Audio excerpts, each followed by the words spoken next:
When a starving mother was turned away from the last store in town, a mysterious cowboy appeared from the shadows with three words that would change everything. Ride with me. What happened next in that frozen Wyoming winter of 1883 wasn't just about survival. It was about a stranger who saw what no one else would, and a woman brave enough to trust again. Stay until the end to see how one act of kindness rebuilt two broken lives, and comment your city below so I can see how far this story travels across the world. The wind that December carried teeth. It bit through wool, through skin, through the last shreds of dignity Nora Hayes had left. She stood on the weathered planks outside Thornton's Dry Goods in Sheridan, Wyoming territory, her fingers white-knuckled around the handle of an empty wicker basket. Inside that basket should have been flour, beans, salt pork, something, anything, to put on the table for her boy. Instead, there was nothing but air and shame. "I said no credit, Mrs. Hayes." The shopkeeper's voice carried through the half-open door, loud enough for the entire street to hear. Samuel Thornton stood in his pressed vest and clean collar, a man who'd never missed a meal in his life, looking at her like she was something tracked in on a boot heel. "Mr. Thornton, please?" Nora's voice came out smaller than she wanted, and she hated herself for it. "Just until spring.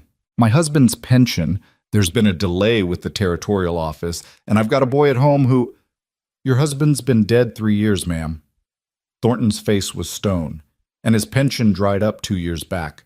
"Now I've carried your account as long as Christian charity allows, but I got a business to run. You understand." She didn't understand. She understood hunger. She understood the way Eli's ribs had started to show through his nightshirt. She understood waking at 3 a.m. with her stomach cramping so bad she had to bite her pillow to keep from crying out and waking her son. But business? No. She didn't understand that at all. "I can work," Nora said, stepping closer to the doorway. "I can clean. I can mend. I'll do laundry. Anything you need." Thornton's mouth twitched with something that might have been pity or might have been disgust. "I got no need for help. And even if I did—" He trailed off, his meaning clear enough. A widow with no prospects, no family, and no money wasn't the kind of employee that reflected well on an establishment. Behind him, Martha Cunningham fingered a bolt of calico, her eyes darting between Nora and the shopkeeper like she was watching a play. 2 other women stood near the pickle barrel, whispering behind their gloved hands. Nora knew them both, had shared church pews with them back when her husband Thomas was alive, and she'd been respectable. Now they looked through her like glass. "Please," Nora whispered one more time, and hated the break in her voice. Thornton's expression hardened. "Go on now. You're blocking my doorway." The door shut with a solid click. Nora stood there a moment longer, feeling the eyes of Sheridan on her back. The town wasn't large, maybe 300 souls on a good day, but right now it felt like 3,000. Every window held a face. Every shadow hid a judgment. She turned slowly, keeping her spine straight and her chin up, even though everything inside her wanted to crumble. The December sun sat low and pale behind a scrim of clouds. Snow had fallen 3 days ago, and what remained lay in dirty ridges along the storefronts. The street itself was frozen mud, rutted deep from wagon wheels. Across the way, a man leaned against the hitching post outside the Red Eagle Saloon. He was tall, taller than most, with shoulders that filled out his canvas coat like he'd been built for hard work. Dark hair curled from beneath a weathered hat, and his face was shadowed, angular, the kind of face that looked like it had seen trouble and come out the other side without flinching. He wore work gloves, scarred leather boots, and a gun belt that sat easy on his hips, the way a man wore a tool he knew how to use but didn't need to prove. He was watching her, not like the others, not with curiosity or pity or contempt.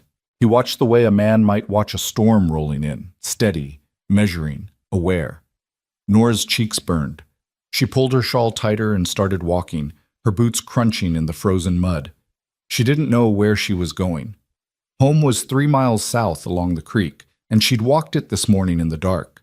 Walking it back empty-handed felt impossible. But staying here, under all these eyes, was worse. She made it maybe 20 feet before the voice stopped her. "Ma'am."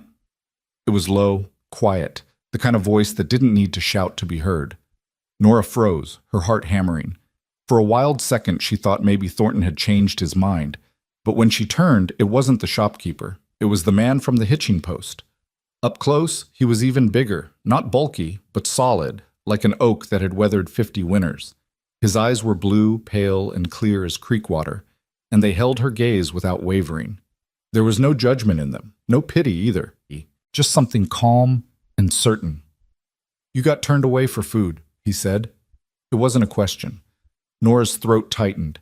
She wanted to deny it, to tell him it was none of his business, to salvage some scrap of pride.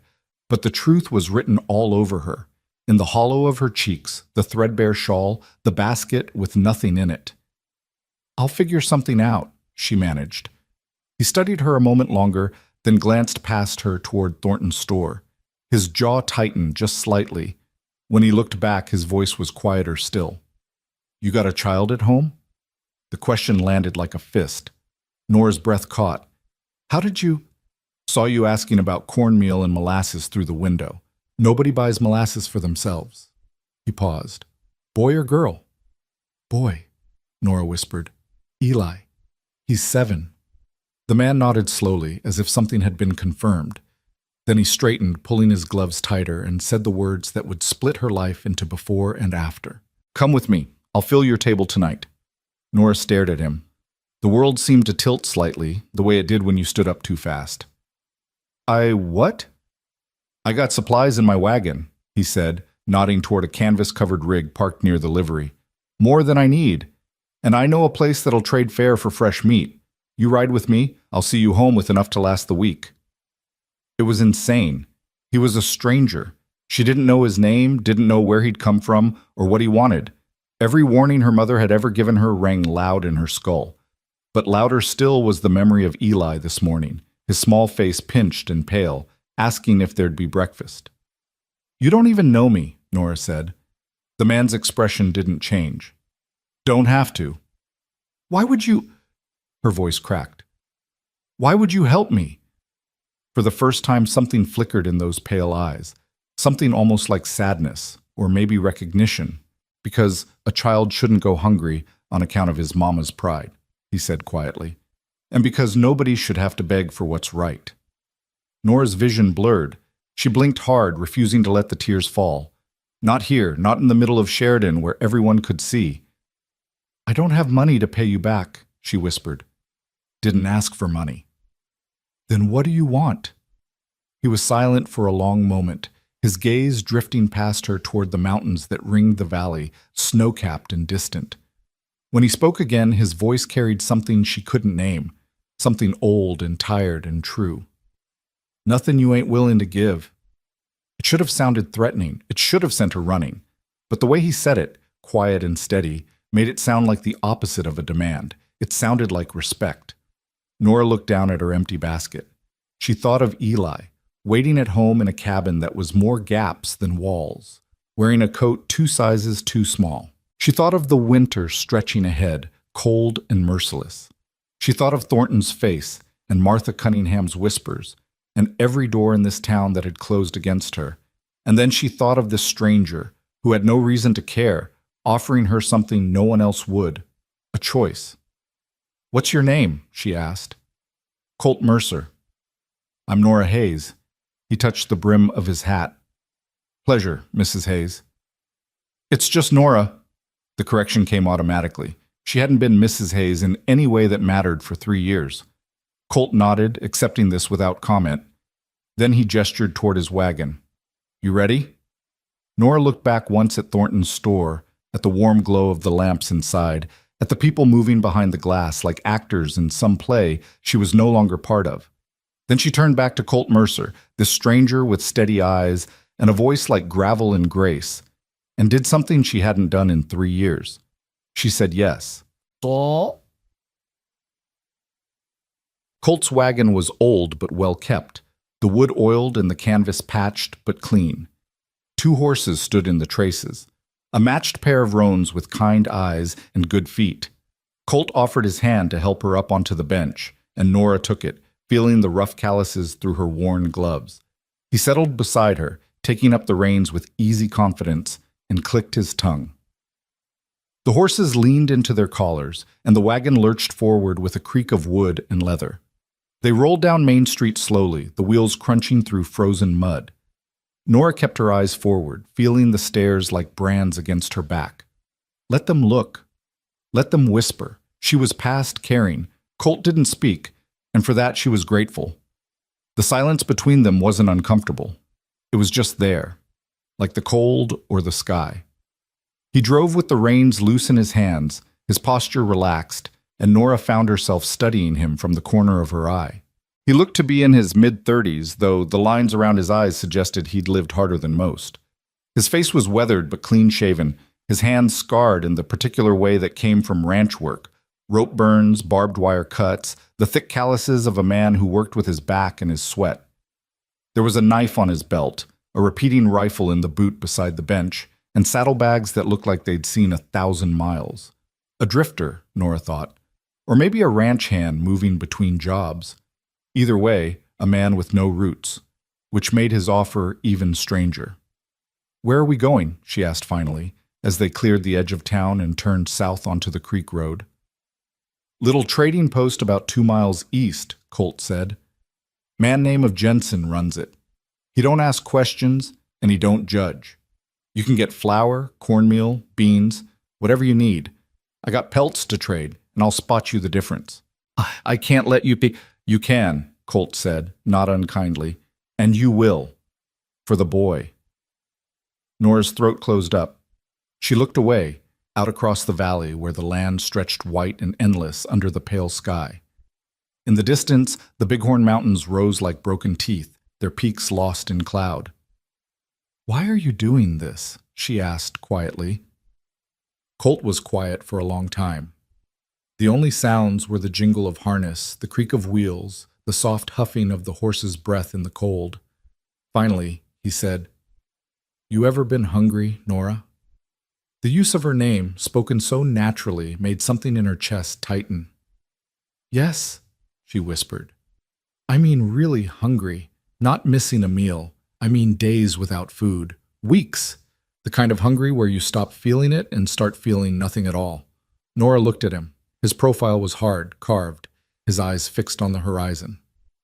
"I was 8 years old," Colt said quietly. "My pa died in a mine collapse outside of Leadville. My ma tried to keep us together, me and my 2 sisters, but there wasn't work for a widow with 3 kids, and there wasn't charity neither. One winter, we didn't eat for 5 days straight." He paused, his jaw working. "A man came through town, ranch foreman, heading south. He saw us sitting outside the church, my ma too proud to beg, but too desperate not to hope. He didn't say much. Just told my ma he'd take me on as a stable hand, give me room and board, send wages back to her." "Did he?" Nora asked. Colt nodded. "Every month, like clockwork. I worked that ranch 7 years, learned everything I know about horses and cattle and hard work. And when I was old enough, I sent money home myself. My ma got back on her feet. My sisters got married. They're safe now." He turned to look at her, and his eyes were full of something old and deep. "I ain't never forgot that foreman's face," Colt said, "or the way he didn't make my ma feel small for needing help. He just saw a problem and fixed it because it was the right thing to do." He looked back at the road.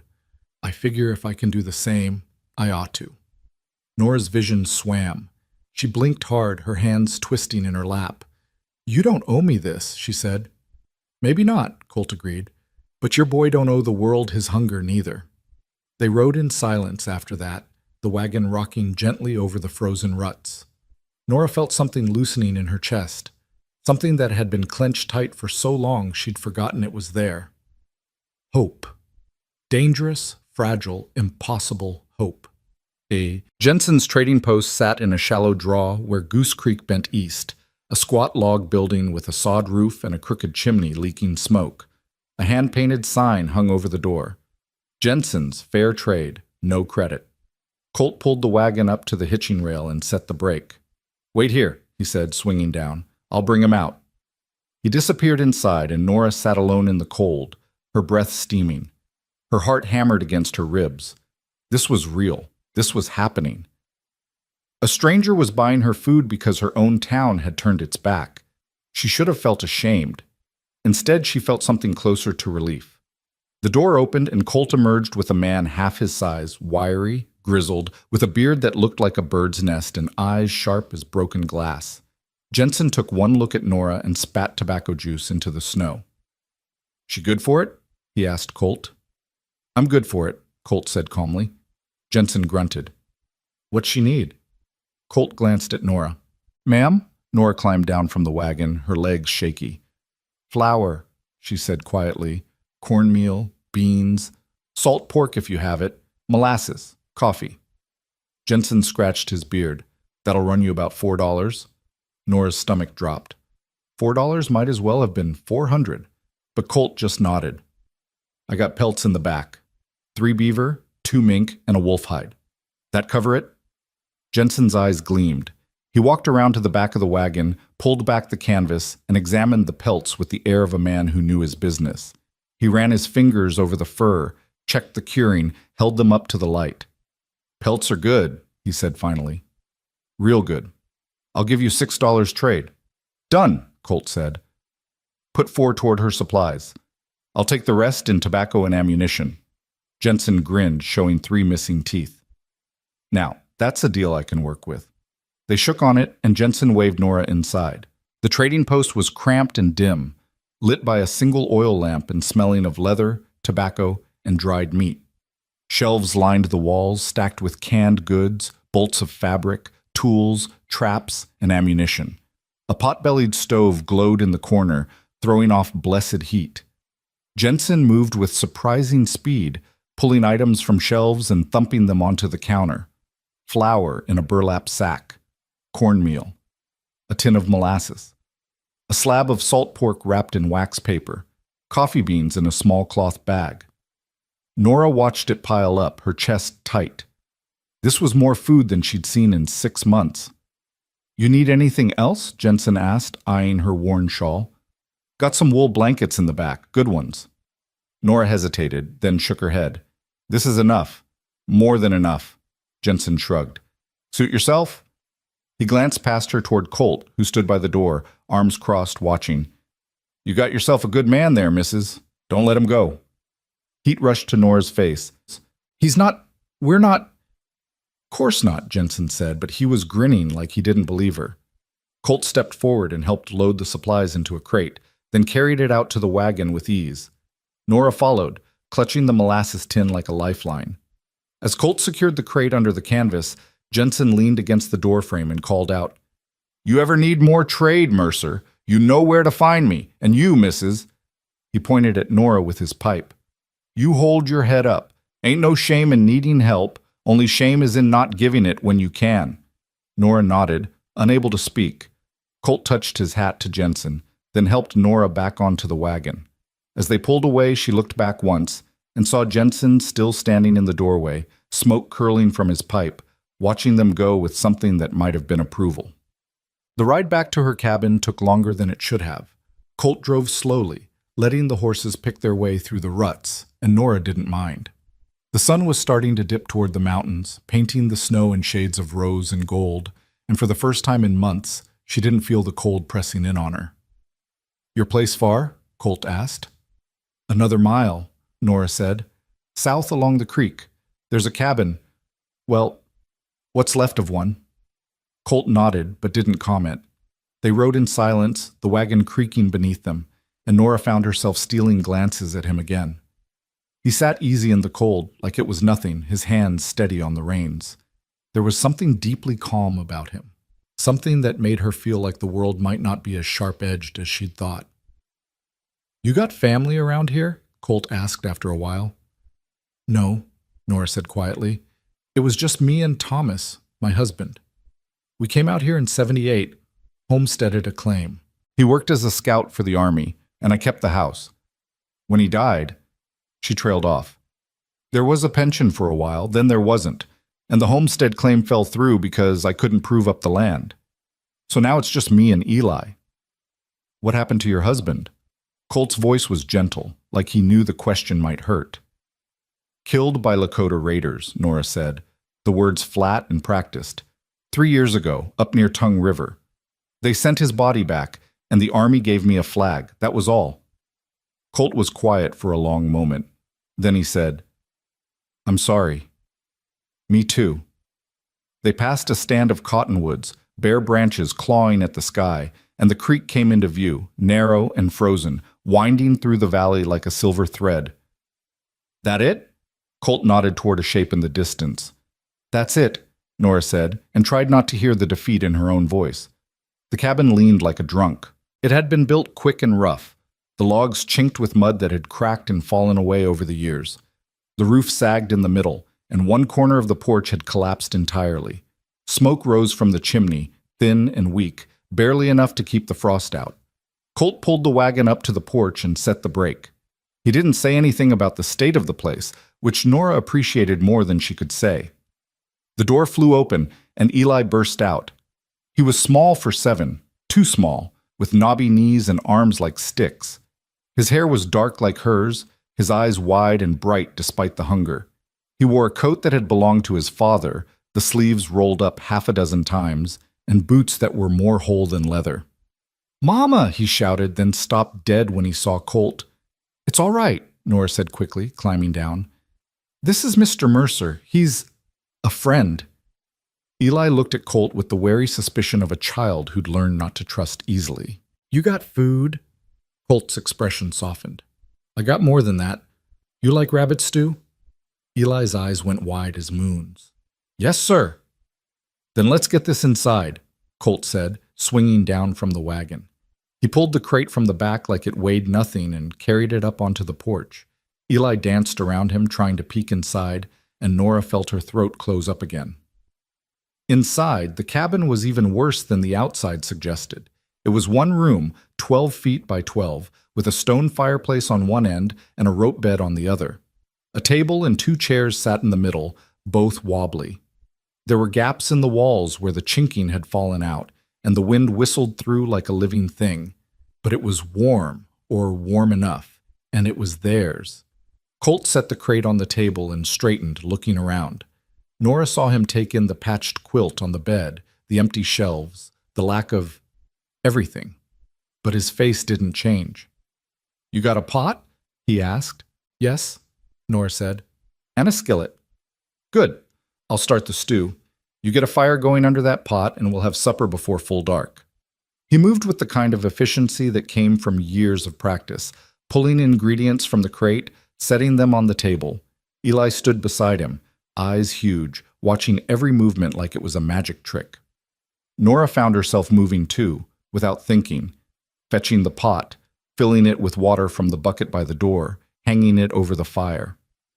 Colt produced a skinned rabbit from his saddlebag, along with an onion, a carrot, and a handful of herbs wrapped in cloth. "Where'd you get a rabbit?" Nora asked, astonished. "Snared it this morning," Colt said, chopping the onion with quick, sure strokes. "Was planning on supper for myself, but I figure it'll stretch for 3. He worked quickly, adding the meat to the pot, then the vegetables, then a pinch of salt and the herbs. The smell that rose from the pot was enough to make Nora's knees weak. Eli pressed close to the fire, his nose twitching. "That smells like heaven," he whispered. Colt smiled, small and private. "Close enough." While the stew simmered, Colt pulled flour and cornmeal from the crate. "You got a bowl?" he asked Nora. She handed him one, and he set to work making biscuits, measuring by eye, his hands quick and practiced. Nora watched, fascinated. She'd never seen a man cook like this. Not just competent, but comfortable, like it was second nature. "You do this often?" she asked. "Every day," Colt said, kneading the dough. "Can't afford to eat out when you're riding from job to job." "Where are you headed?" Nora asked, then immediately regretted the question. It sounded too much like she was prying, or worse, hoping he'd stay. But Colt just shrugged. "South, maybe. There's a ranch outside of Casper that needs hands come spring, or maybe I'll head west, try my luck in Montana." He looked up, his blue eyes meeting hers. "Why?" "Just curious," Nora said quickly, turning away to stir the stew, but she felt his gaze linger a moment longer before he went back to his biscuits. By the time the sun set, the cabin was filled with warmth and the smell of food. Colt pulled the biscuits from the fire, golden and perfect, and ladled stew into 3 tin bowls. They sat at the table. Eli practically vibrating with excitement, Nora feeling like she was in a dream, and Colt quiet and steady between them. "Go ahead," Colt said to Eli. "Dig in." Eli didn't need to be told twice. He grabbed a biscuit and tore into it, then shoveled stew into his mouth so fast Nora was afraid he'd choke. "Slow down," she said gently. "It's not going anywhere." But Eli couldn't slow down. He ate like he was afraid it would disappear, and Nora understood because she felt the same way. The stew was rich and savory, the biscuits soft and buttery, and it was the best meal she'd had in years. Colt ate slowly, watching them both with something that might have been satisfaction. When Eli finished his bowl and looked hopefully at the pot, Colt smiled. "Go on," he said. "There's plenty." Eli filled his bowl again, and Nora felt tears prick her eyes. She blinked them back and focused on her own food, but the gratitude was overwhelming. When supper was done and the bowls scraped clean, Eli slumped back in his chair with a sigh of pure contentment. "That was the best thing I ever ate," he said solemnly. Colt grinned. "Glad you liked it, son." The word son made Eli's face light up, and Nora's heart clenched. Her boy was so hungry for kindness, for a man's attention, for something steady. She'd tried to be enough for him, mother and father both, but she knew she was failing. "Mr. Mercer," Eli said, suddenly serious, "are you going to stay?" The question hung in the air. Nora froze, her breath catching. Colt looked at Eli for a long moment, then at Nora. His expression was unreadable. "Don't know yet," he said finally. "Why?" "Because Mama needs help," Eli said simply, "and I can't do it all by myself." Nora's face burned. "Eli, it's all right," Colt said quietly. He looked at Eli, his gaze steady and kind. "You're a good boy for looking out for your mama. That's a man's job, and you're doing it well." Eli's chest puffed up a little. "But I'll tell you what," Colt continued, "I'll stick around a bit. Make sure you got enough wood for the winter. Maybe patch that roof. How's that sound?" "Really?" Eli's eyes went wide. Colt nodded. "Really?" Nora opened her mouth to protest, to say he didn't have to, that they'd manage, that she didn't want to be a burden. But the words wouldn't come. Because the truth was, she did need help. And Eli couldn't do it alone. And this stranger with steady hands and a quiet voice was offering her something she'd thought was gone forever. A chance. "Thank you," she whispered. Colt looked at her across the table, the firelight flickering in his blue eyes. "Don't thank me yet," he said softly. "Still got a lot of work to do." Outside, the wind howled across the valley, shaking the cabin's walls. But inside, for the first time in 3 years, Nora Hayes felt warm. And for the first time in 3 years, she didn't feel alone. Colt Mercer kept his word. The next morning arrived cold and clear, the sky a hard blue that promised no mercy. Nora woke before dawn, as she always did, her body trained by years of survival to rise when the world was still dark. She lay under the thin quilt for a moment, listening to Eli's soft breathing from his pallet near the fire, and wondered if yesterday had been real or just some fever dream born of desperation. Then she heard the sound of an axe biting into wood. She sat up fast, her heart hammering. Through the gap in the chinking, she could see movement in the yard, a tall figure working in the gray pre-dawn light, steady and rhythmic. Colt had made camp somewhere nearby, she realized. He hadn't left. Nora dressed quickly in the cold, pulling on her worn dress and the shawl that was more holes than wool. She stepped out onto the sagging porch and stopped. Colt stood in the yard, his coat hung on a fence post, working in just his shirt despite the cold.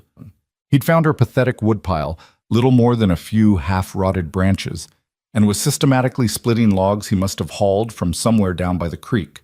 The axe rose and fell with the precision of long practice, and already there was a neat stack of firewood growing beside the cabin. He looked up when he heard the door, lowering the axe. His breath steamed in the cold air. "Morning," he said, as if this were the most natural thing in the world. "You came back," Nora said stupidly. "Said I would." He buried the axe in the stump he was using as a chopping block and reached for his coat. "Figured you could use the wood. Gets colder before it gets warmer." Nora wrapped her arms around herself, fighting the urge to cry. She'd forgotten what it felt like when someone did what they said they would do. "I'll make coffee," she managed. "I'd appreciate that." She went back inside and built up the fire with hands that shook slightly. The cabin still smelled of last night's stew, and there were leftovers in the pot, enough for breakfast. She set coffee to boil and watched through the window as Colt worked, his movements efficient and unhurried. By the time the sun crested the mountains, painting the snow gold, he'd split enough wood to last them a week. He stacked it against the cabin wall where it would stay dry, then came inside stomping snow from his boots. "Coffee smells good," he said. Nora poured him a cup, her hand steadier now. "There's stew left from last night. Not much, but that'll do fine." Eli stirred then, his dark hair sticking up in all directions. He blinked at Colt, then his face split into a grin. "You're still here." "Told you I would be," Colt said, accepting the coffee from Nora with a nod of thanks. "You gonna teach me to split wood?" Eli asked, scrambling out of bed. "Maybe when you're bigger. For now, you can help me stack it. That's important work too." Eli practically glowed. Nora ladled out stew for all three of them, and they ate in comfortable silence. When breakfast was done, Colt pushed back from the table and looked around the cabin with an assessing eye. "That roof needs work," he said, "and those gaps in the walls. You got any spare lumber?" Nora shook her head. "Thomas used everything we had just to build it. I've been stuffing the gaps with rags and old newspaper." Colt nodded slowly. "All right, I'll see what I can do with what's around. Eli, you want to help?" "Yes, sir." They worked through the morning, Colt teaching Eli how to gather pine pitch from the trees down by the creek, how to mix it with dried grass to make chinking for the walls. Nora watched from the window as her son followed the tall cowboy around like a shadow, his small face serious with concentration. She should have felt guilty, should have told Colt he didn't need to do this, that they'd manage, but the words wouldn't come. Instead, she found herself cleaning the cabin with an energy she hadn't felt in months, sweeping the dirt floor, scrubbing the table, mending the tears in Eli's coat that she'd been putting off for weeks. Around noon, Colt came back inside carrying an armload of stripped willow branches. "These'll help patch the roof," he said. "Won't be perfect, but it'll keep the snow out." "How long have you been awake?" Nora asked, suddenly realizing he must have been working since before dawn. "Long enough." He set the branches down and accepted the cup of water she offered. "I don't sleep much anyway." There was something in the way he said it, something that suggested long nights and old ghosts. Nora wanted to ask, but didn't. She understood about ghosts. "I could make lunch," she offered instead. "There's cornmeal for Johnny cakes." "That sounds good." While she cooked, Colt climbed up onto the roof. Nora heard him moving around up there, heard the sound of branches being woven and secured. Eli stood in the yard, handing up tools and supplies, importantly, doing his part. By the time she called them in for lunch, the worst of the gaps were sealed, and the cabin felt noticeably warmer. They ate Johnny cakes with molasses, and Eli talked nonstop about everything he'd learned, how to test wood for rot, how to choose the right branches, how to tie a proper knot. Colt listened with patient attention, correcting gently when needed, praising when earned. Watching them, Nora felt something crack open in her chest, something that had been frozen solid for 3 years. After lunch, Colt stood and stretched. "I need to ride into town. Got some business to tend to. Should be back before dark." Eli's face fell. "You're leaving?" "Just for a few hours, son. You can help your mama while I'm gone. There's still wood to stack." "Will you really come back?" The question was small, uncertain. Colt crouched down so he was eye level with the boy. "I give you my word, and my word is good. You understand?" Eli nodded solemnly. "Good man." Colt stood and touched his hat to Nora. "Ma'am." "Be safe," she said, and meant it more than was probably proper. She watched him ride away, his figure growing smaller against the white expanse of the valley, and tried to ignore the hollow feeling in her stomach. He'd come back. He'd given his word, but she'd heard promises before. The afternoon stretched long. Nora and Eli stacked wood, then she set him to sweeping while she tackled the mending she'd been avoiding. The cabin felt emptier somehow, quieter, even with both of them there. "Mama?" Eli said after a while. "Yes, honey? Is Mr. Mercer going to be my new pa?" Nora's needle stilled. "What makes you ask that?" Eli shrugged, suddenly fascinated by his boots. Billy Johansson's ma got remarried last year. He said it's what happens when pa's die. You get a new one. Nora set down her mending and pulled Eli close. It's not that simple, sweetheart. But I like him, Eli said quietly. He's nice, and he knows stuff. And he doesn't look at you like the people in town do. That last observation cut deep. Nora pressed her cheek against Eli's hair. I like him too. But Mr. Mercer is just passing through. He's got his own life to live. Maybe he could live it here, Eli said hopefully. Maybe, Nora said, even though she knew better than to hope for such things. But we can't count on it.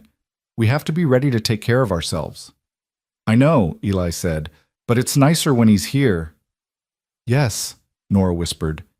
It is. The sun was sinking toward the mountains when they heard hoofbeats. Eli flew to the window. He's back! Mama, he came back! And he had. Colt rode into the yard on his big roan horse, but this time there was a second horse trailing behind, a pack animal loaded with supplies. Nora stepped out onto the porch, her heart climbing into her throat. Colt swung down and started unloading. Eli ran to help, and Nora descended the steps slowly, hardly daring to believe what she was seeing. Lumber. Good lumber, cut and planed. A roll of tar paper. A box of nails. A pane of glass for the window that had been stuffed with rags for 2 years. Cans of food. A bolt of wool fabric. A small sack that looked like it might be sugar. What is all this? Nora breathed. Supplies, Colt said simply. Figured if I'm going to fix this place proper, I need proper materials. I can't pay for this. Didn't ask you to. He kept unloading, not meeting her eyes. Had some back wages coming from a ranch up north. Been carrying the scrip around for months. Might as well use it for something worthwhile. Nora stood frozen, watching him work. Eli had already grabbed an end of the lumber and was trying to help carry it, his small face bright with effort. The supplies kept coming, more than she could have bought with 6 months' worth of money back when she'd had money. Why? The word came out broken. Why are you doing this? Colt finally stopped and turned to face her. In the fading light, his eyes were very blue and very serious. Because that boy in there deserves a house that don't leak, he said quietly. And because you deserve not to freeze to death trying to keep him warm. And because... He paused, seeming to choose his words carefully. Because when I rode away from here this afternoon, all I could think about was riding back.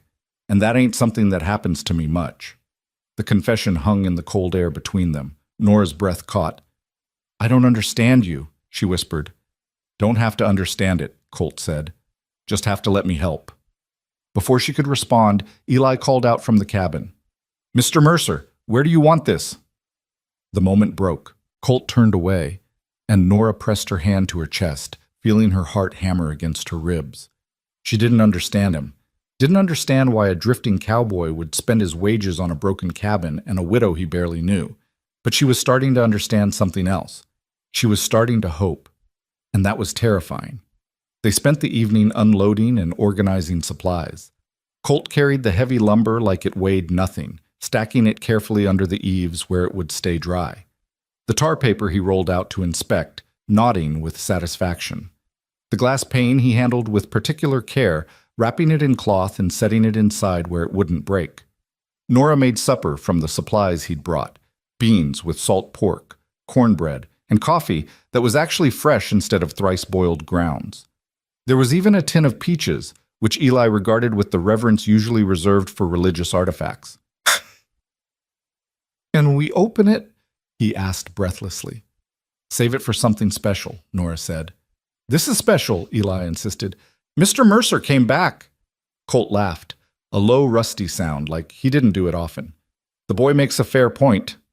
So they opened the peaches and ate them with the cornbread, the sweet syrup sticky on their fingers, and Nora couldn't remember the last time she'd seen her son smile so wide.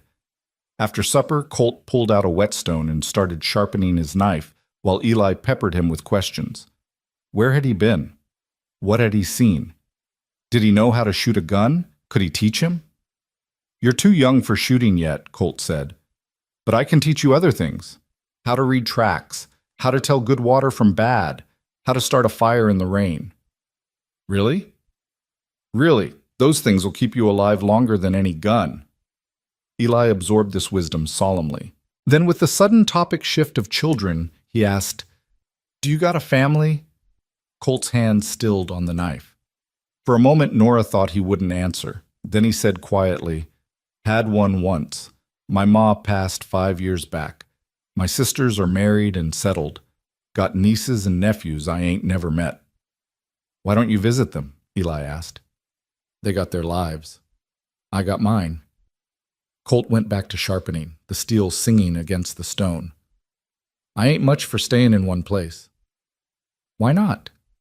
It was such a simple question, asked with such genuine curiosity, that Colt actually paused to consider it. "I guess," he said slowly, "because every place I ever stayed, I eventually had to leave. Got to where it was easier just to keep moving. Don't miss what you never stopped for." "That sounds lonely," Eli said. Colt looked at the boy for a long moment. "Sometimes it is," he admitted. Nora's throat tightened. She busied herself cleaning up the supper dishes, but she was listening to every word.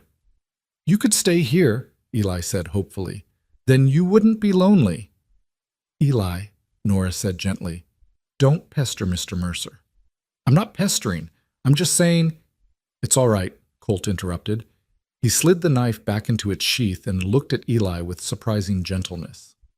"I appreciate the offer, son, but I got obligations, places I said I'd become spring." "Oh." Eli's face fell. "How long can you stay?" "Don't know yet. Long enough to get this place fixed proper. After that—" He shrugged. "We'll see." It wasn't a promise, but it wasn't a no either. Eli seemed to take comfort in that, settling back against the hearth with a contented sigh. Later, after Eli had fallen asleep, Nora stepped out onto the porch for a breath of air. The night was cold and clear, the stars sharp as broken ice. She wrapped her shawl tighter and stood looking out at the valley, at the dark line of the creek, at the mountains black against the sky. The door opened behind her and Colt stepped out. He didn't speak, just stood beside her, his presence solid and warm. "You didn't have to do all this," Nora said finally. "I know. I can't repay you. Didn't ask you to." "Then what do you want?" She turned to face him, frustrated and grateful and confused all at once. "Nobody does this much for nothing. There has to be something you want." Colt was quiet for a long moment, his eyes on the horizon. When he spoke, his voice was low and honest. "I want to know that when I ride out of here, you and that boy will be all right. That you'll have a roof that don't leak and walls that keep the cold out and food enough to last the winter. That's what I want." "Why does it matter?" Nora whispered. "Why do we matter?" He turned to look at her then, and the starlight caught in his eyes. "Because I ain't seen someone fight as hard as you're fighting in a long time," he said quietly. "Because you got every right to be bitter and broken, but instead you're standing here trying to keep your boy safe and fed and loved. That takes a kind of courage most folks don't have." He paused. "And because when I saw you standing outside that store yesterday, something in me just knew you were worth stopping for." Nora's vision blurred.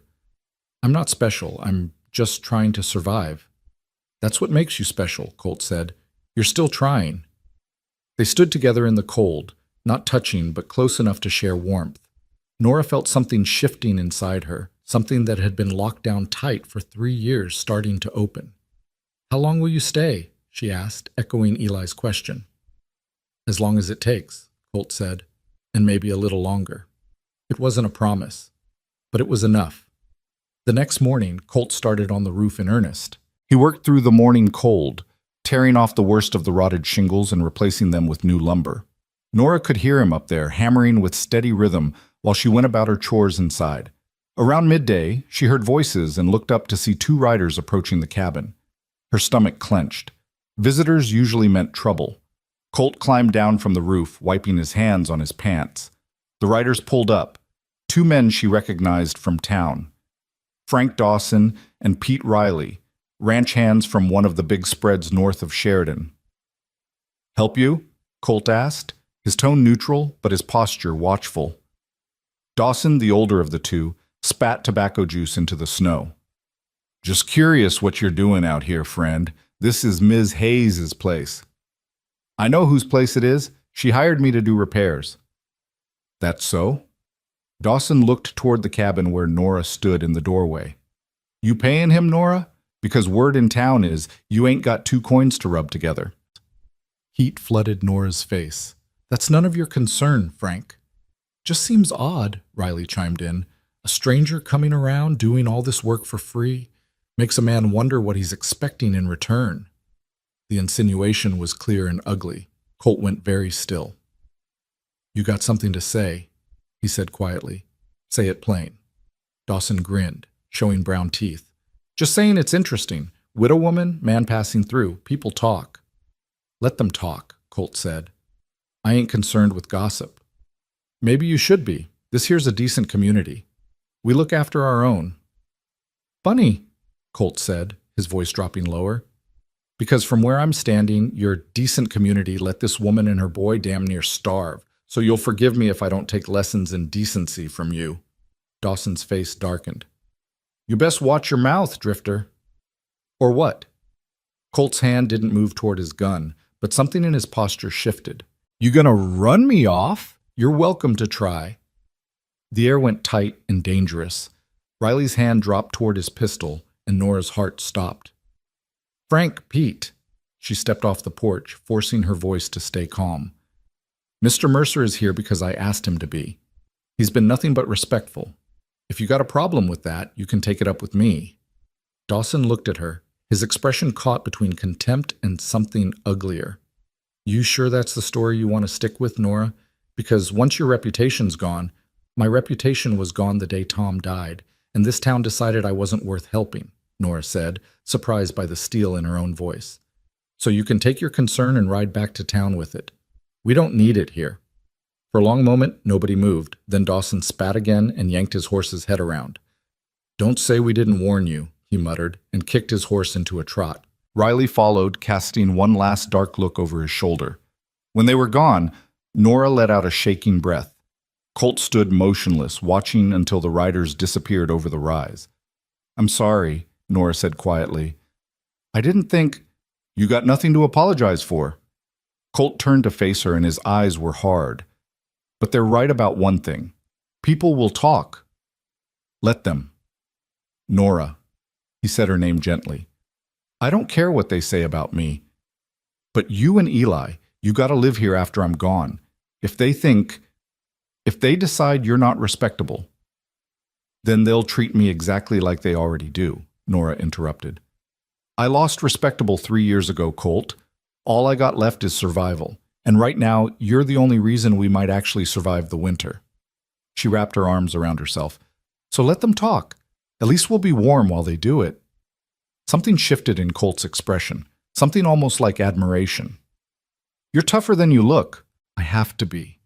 He nodded slowly, then looked back at the roof. Then I better get back to work. Weather's turning. Want to have this sealed before the next snow. He climbed back up and Nora went inside, her hands still shaking.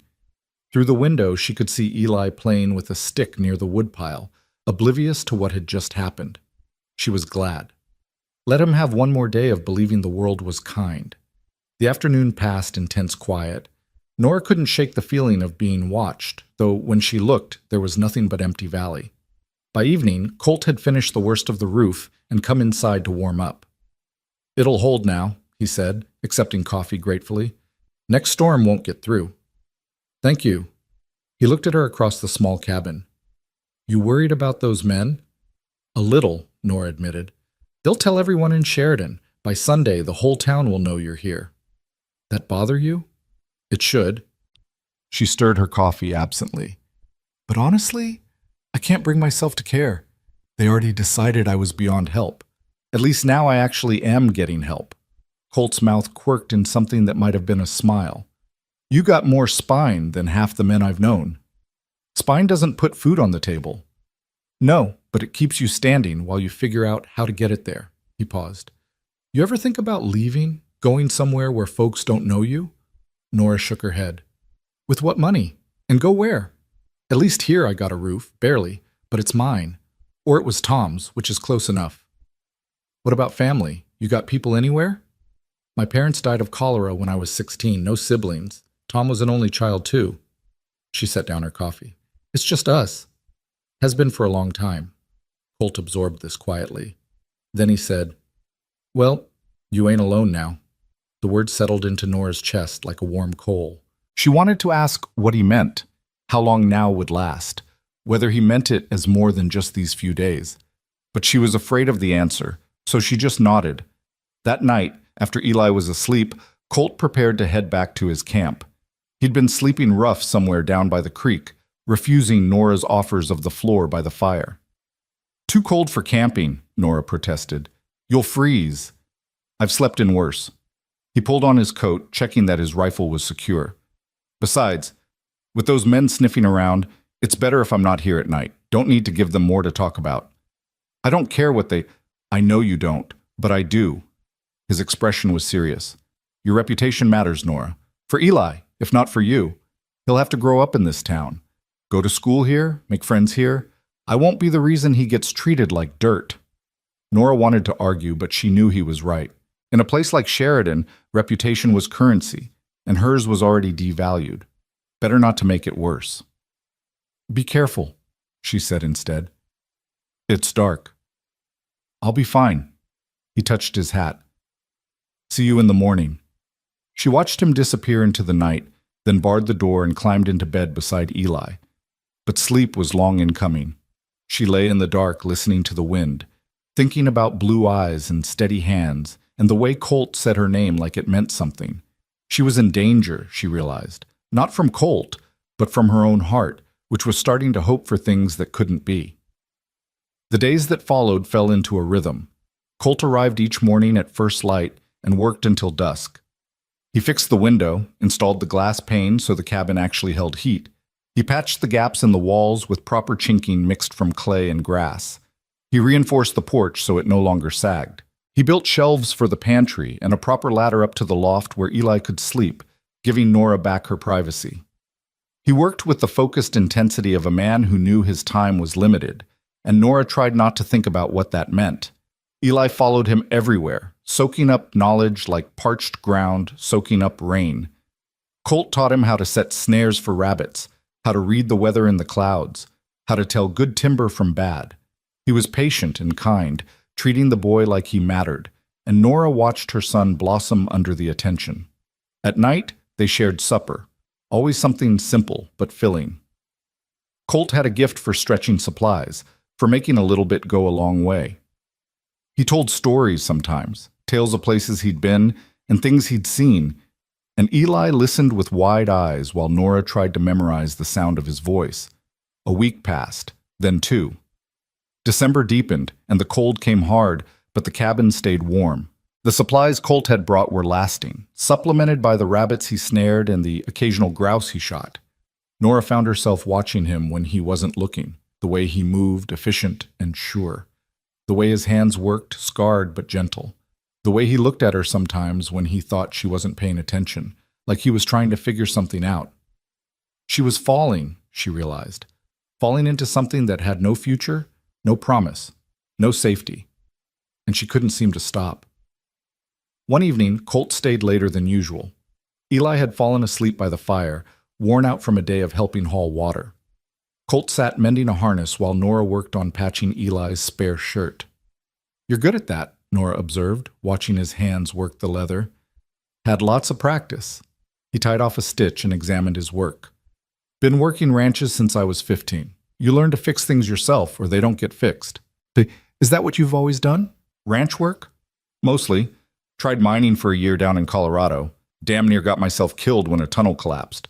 After that, I figured I'd stick to open sky. He glanced at her. What about you? What'd you do before Tom? Taught school in St. Louis, Nora said. That's where I met him. He came to town recruiting for a wagon train west, full of stories about wide open spaces and opportunities. I was young and stupid enough to believe him. You regret it? Nora considered. I regret how hard it was, how naive I was about what homesteading really meant. But I don't regret Eli. And there were good years before Tom died. They were hard, but they were good. Colt nodded slowly. He was lucky to have you. I don't know about that. I couldn't save him. Not your job to save everyone, Colt said quietly. Sometimes all you can do is love them while they're here and keep going after they're gone. The words hit something deep in Nora's chest. She set down her sewing and looked at him across the firelight. Is that what you do? She asked softly. Keep going? It's all I know how to do. He met her eyes, and for a moment the careful distance he maintained seemed to waver. Until lately, anyway. What changed? He was quiet for a long time. Then he said, I met a woman standing outside a store, too proud to beg and too brave to give up. And something in me just stopped moving. Nora's breath caught. The air between them felt charged, fragile. Colt, I know, he said before she could finish. I know I got no right. I know I'm just passing through. I know a woman like you deserves better than a drifter with nothing but a horse and a rifle to his name. He looked down at his hands. But I gotta tell you, Nora, these past 2 weeks have been the first time in 10 years I've woken up wanting to be somewhere, instead of just needing to be there. And that's because of you. Tears pricked Nora's eyes. You can't say things like that. Why not? Because you're leaving. You said so yourself. Come spring, you'll ride out, and Eli and I will still be here. And if I let myself believe, if I let myself hope, her voice broke. It'll hurt too much when you go. Colt set down the harness and leaned forward, his elbows on his knees. What if I didn't go? Nora's heart stopped. What? What if I stayed? He looked at her, his eyes intense. What if I found work at one of the ranches nearby? I could build a place of my own, or... He paused, seeming to struggle with the words. Or I could stay here. Help you work this land. Be the help you and Eli need. You don't know what you're saying. I know exactly what I'm saying. His voice was low, urgent. I'm saying I'm tired of drifting. I'm saying I found something here worth staying for. I'm saying... He stopped, then started again more carefully. I'm saying I care about you, Nora. You and that boy. More than I got any right to. Nora pressed her hand to her mouth, fighting tears. Everything in her wanted to say yes, to reach across the space between them and hold on to this chance with both hands. But fear held her back. Fear that it was too good to be true. Fear that he'd change his mind. Fear that she was just another charity case to him. I can't, she whispered. I can't let myself believe that. Something like pain crossed Colt's face. Why not? Because I've been let down before. Because people make promises they don't keep. Because... She looked at Eli sleeping peacefully by the fire. Because it's not just me anymore. If you leave, Eli will be devastated. He already loves you, and I won't let him get hurt like that. Colt followed her gaze to the sleeping boy. His jaw tightened. I wouldn't hurt him, he said quietly. Or you. You might not mean to, but if you go, then I won't go. He looked back at her, his expression fierce. Nora, I'm not making some half-baked promise here. I'm telling you I want to stay. That I'm choosing to stay. There's a difference. What about those obligations you mentioned? Places you said you'd be? I'll send word. Explain. He ran a hand through his hair, frustrated. Look, I know you got no reason to trust me. I'm some stranger who showed up 2 weeks ago, but I'm asking you to take a chance, to let me prove I mean what I say. Nora stared at him, her heart hammering. Every instinct screamed that this was dangerous, that hoping was dangerous, that trusting was dangerous, that letting herself feel anything for this man was the most dangerous thing of all. But another part of her, the part that was so tired of being afraid, so tired of facing everything alone, whispered that maybe, just maybe, this was real. I don't know how, she admitted finally. I don't know how to trust like that anymore. Colt's expression softened. Then don't. Not yet. Just let me stay. Let me keep helping. And maybe in time you'll see I'm not going anywhere. It wasn't a declaration of love. It wasn't even a promise, exactly. But it was honest and real, and more than anyone had offered her in 3 years. Slowly, Nora nodded. All right, she whispered. Stay. The word hung between them like a prayer. Colt's face transformed. Not quite a smile, but something close, something hopeful. "All right," he echoed. Outside, the wind picked up, rattling the newly patched walls. But inside, the fire burned warm, and for the first time in longer than she could remember, Nora Hayes felt something unfamiliar blooming in her chest. It felt dangerously like joy. The morning after Colt said he would stay, Nora woke to find 6 inches of fresh snow blanketing the valley. She stood at the window watching fat flakes drift down from a pearl gray sky, and for the first time in years the sight didn't fill her with dread. The cabin was warm, the pantry had food, and somewhere down by the creek, a man who'd promised not to leave was probably already awake, preparing for another day of work. She was right. By the time she had coffee boiling, she heard his boots on the porch, heard him stamping snow off before he knocked. It was a small courtesy, knocking instead of just walking in, but it meant something. Respect, boundaries, an acknowledgement that this was her home, and he was a guest in it. "Come in," she called. Colt pushed through the door carrying an armload of firewood, his hat and shoulders dusted white. "Morning," he said, his breath steaming. "Came early. Snow's just starting and I want to get the barn beam reinforced before it gets worse." Nora blinked. "What barn?" "That lean-to out back." He set the wood down carefully. "It's not much, but if we shore it up proper, you could keep a milk cow in there come spring, maybe some chickens. Give you a steady source of food." "I don't have a cow." "Not yet." He brushed snow from his coat. "But Jensen mentioned a widow over in Buffalo who's selling off livestock. If I can get some work at the Morrison Ranch, I could buy one. Trade labor for it, maybe." Nora stared at him, overwhelmed. He was talking about spring, about things that were months away, about a future that included him. "You really mean to stay?" she said quietly. Colt met her eyes, steady and sure. "I really mean to stay." Eli tumbled out of bed then, saw Colt, and let out a whoop of joy. "It snowed. Can we build a fort?" "After chores," Colt said, ruffling the boy's hair. "A man takes care of his responsibilities before he plays. You remember that?" "Yes, sir." Eli scrambled to get dressed, his small face serious with purpose.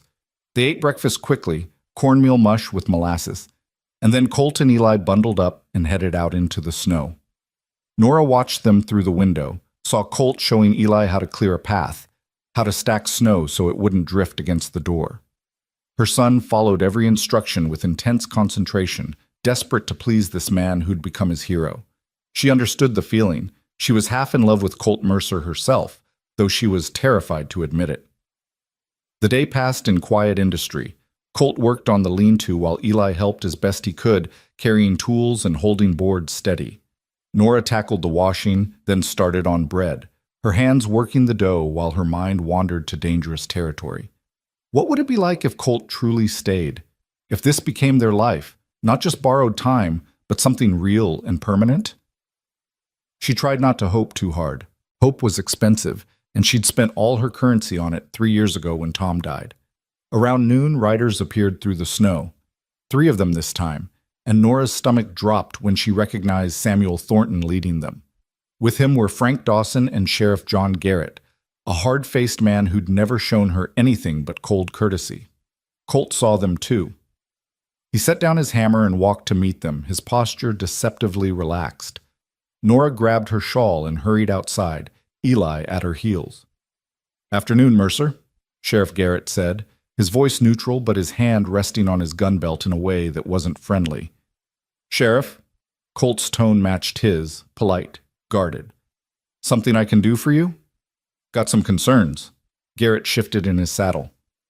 "Mr. Thornton here tells me you've been staying out at Ms. Hayes' place pretty regular. That true?" "I've been helping with repairs. That a crime?" "Depends on what kind of repairs." Dawson leered from behind the sheriff.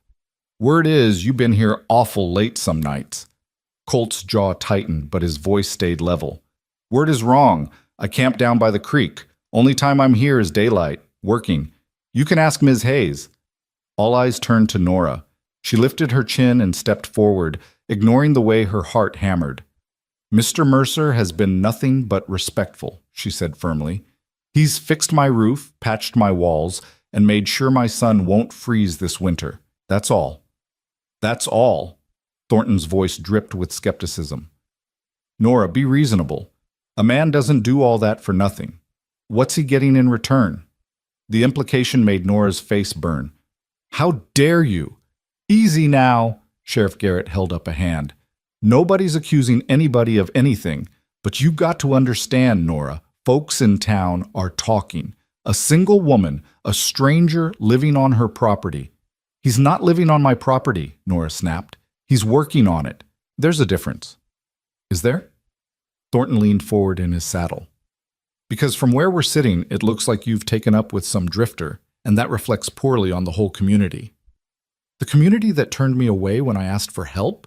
Nora's voice shook with anger. That community? The one that watched me and my son go hungry and did nothing? You'll forgive me if I don't much care what they think. You should care, Garrett said, his tone hardening. You got a boy to raise. What kind of example you setting, having some man around without benefit of marriage? The word hung in the cold air like an accusation. Eli pressed against Nora's side, his small body trembling, and something in her snapped.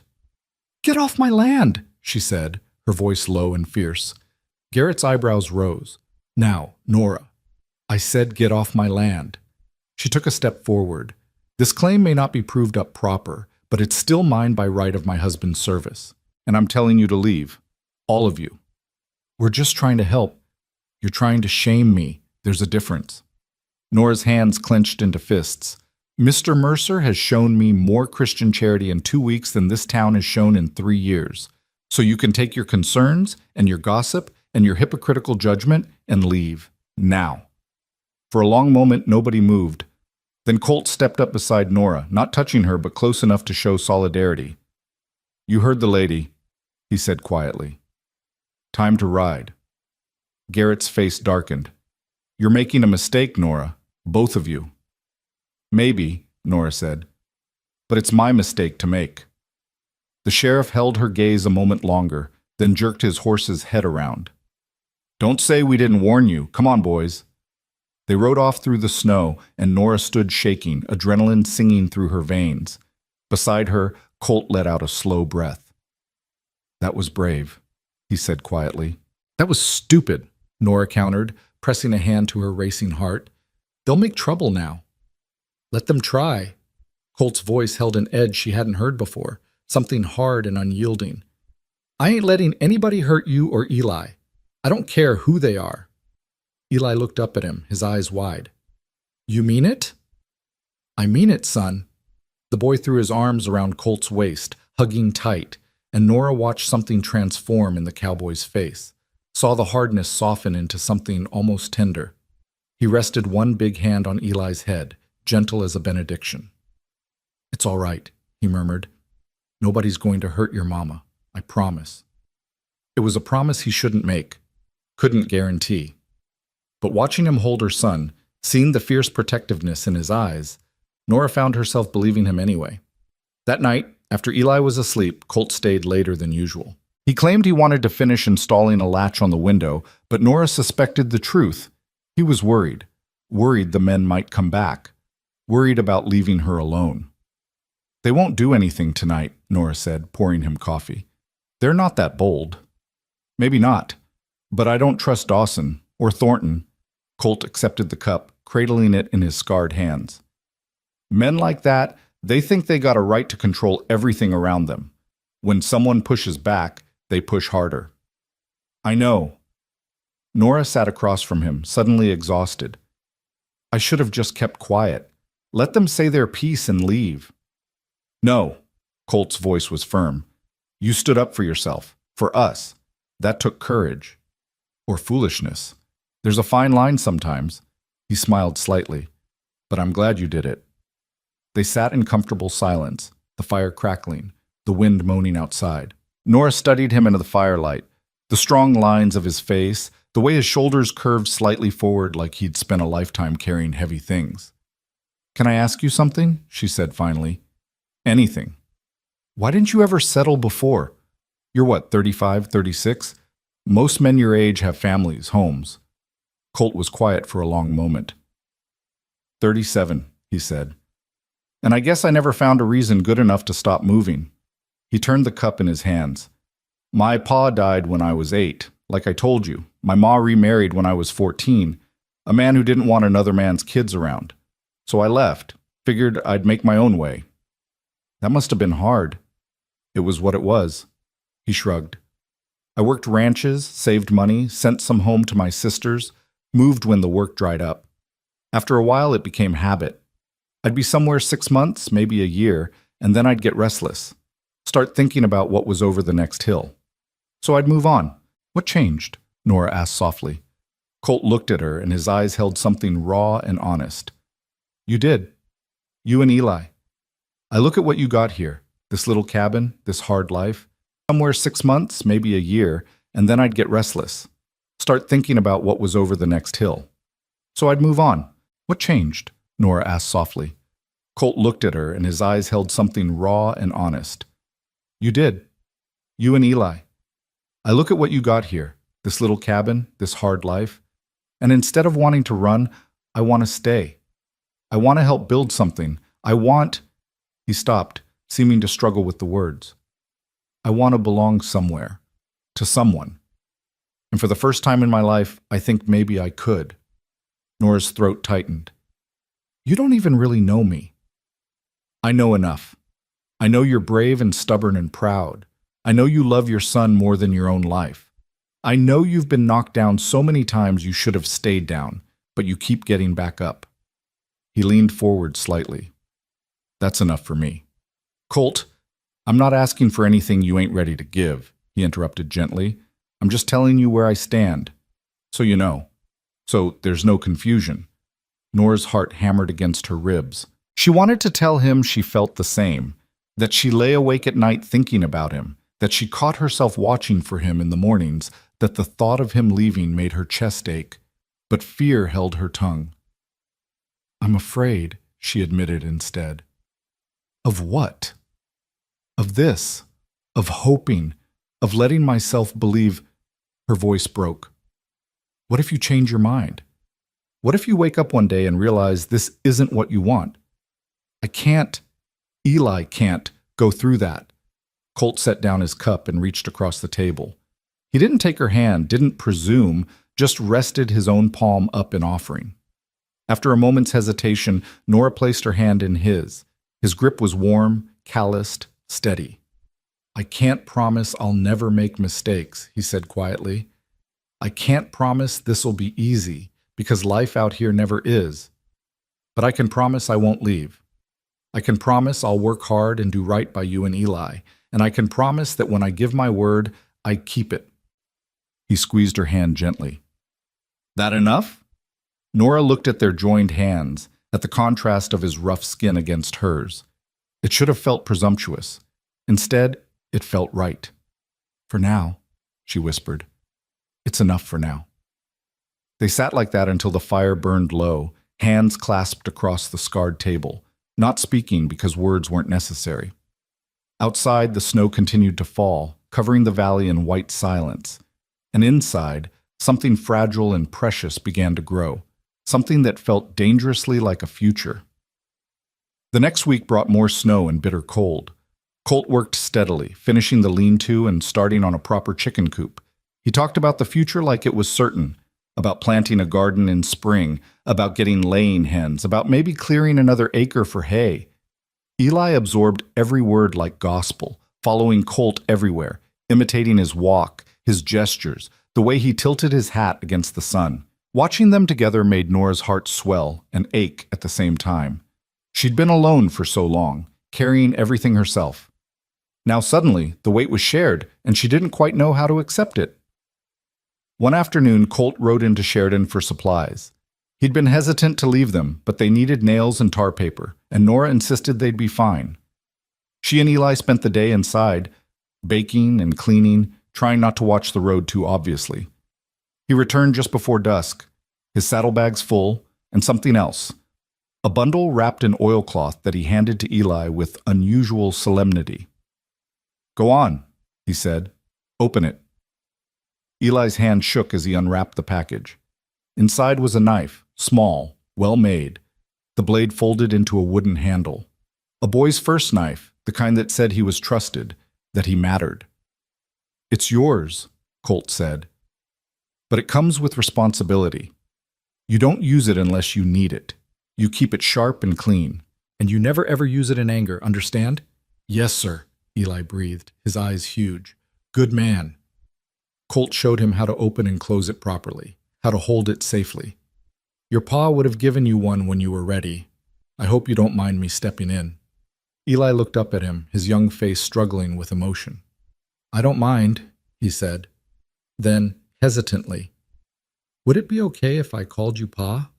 Not to replace my real Pa, but just because you're here and he's not? Nora's breath caught. She looked at Colt, saw something unguarded cross his face, surprise, emotion, something that might have been joy or might have been fear. That's up to your mama, he said carefully, glancing at Nora. Nora's eyes burned with unshed tears. She looked at her son, at this good man who'd walked into their lives and refused to walk back out, and knew that whatever happened, they'd already crossed a line. Eli had already given his heart, and so, God help her, had she. It's all right with me, she said softly, if it's all right with Mr. Mercer. Colt, he corrected gently. And yes, son, it's all right with me. Eli launched himself at Colt, wrapping his skinny arms around the man's waist, and Colt held him tight, his eyes suspiciously bright. Over Eli's head, his gaze met Nora's, and something passed between them.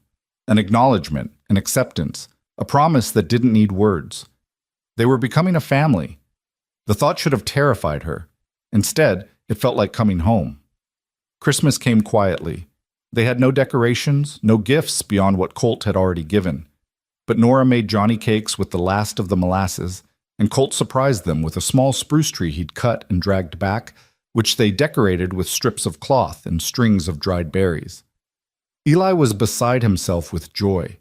He'd never had a Christmas tree before.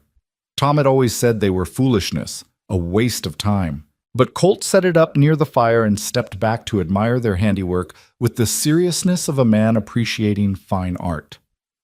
Best tree I ever saw, he declared, and Eli beamed. That night, after Eli was asleep, Colt pulled something from his pocket and handed it to Nora, suddenly shy. I ain't much for gift-giving, he said, but I saw this in town and thought of you. It was a comb, nothing fancy, just plain carved wood, but smooth and well-made. Nora turned it over in her hands, overwhelmed by the simple thoughtfulness of it. Colt, I don't have anything for you. Don't need anything. He gestured around the cabin. I got this. Got you and Eli. Got a place that feels like home. That's more than I ever expected. Nora looked up at him, at this man who'd appeared in her life like an answer to a prayer she'd been too afraid to speak, and made a decision. She set the comb down carefully and stepped closer. Colt, she said quietly, thank you for everything, for staying, for being you. He looked down at her, his blue eyes soft in the firelight. Nora? She didn't let him finish. She rose on her toes and kissed him, quick and gentle, barely a brush of lips. When she pulled back, her face was hot, her heart hammering. I'm sorry, she stammered. I shouldn't have... But Colt caught her hand, stopping her retreat. Don't apologize, he said roughly. His thumb traced over her knuckles, a whisper of touch. I've been wanting to do that for weeks, but I didn't think I had the right. Do you want the right? More than anything. This time when they kissed, it was slower, deeper. Colt's hand came up to cup her face, his touch reverent, and Nora felt something inside her crack open, something that had been frozen since Tom died, maybe longer. When they finally broke apart, both breathing hard, Colt rested his forehead against hers. Marry me, he said. Nora pulled back, startled. What? Marry me. He said it firmer this time, more certain. I know it's fast. I know we barely know each other, really, but, Nora, I'm 37 years old, and I ain't never felt about anyone the way I feel about you. And that boy in there, I love him like he's my own. So marry me. Let me take care of you both proper. Let me be your husband and his father, legal and right. Nora stared at him, her mind reeling. It was insane. They'd known each other less than a month. She should say no. should tell him they needed time, should be sensible. But when had being sensible ever gotten her anything but heartache? Yes, she heard herself say. Yes, I'll marry you. Colt's face transformed. He swept her up in his arms, spinning her once before setting her down carefully. You mean it? I mean it, Nora laughed, giddy and terrified and elated all at once. Though we should probably tell Eli before we tell anyone else. Tell me what? They both spun.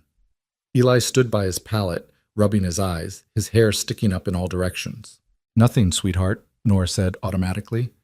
Go back to sleep. But Colt shook his head. No, he should know. He crouched down to Eli's level. Your mama and I are getting married. That means I'll be your pa, legal and proper. That all right with you? Eli's eyes went wide as dinner plates. Really? Really? You're going to stay forever? That's the plan.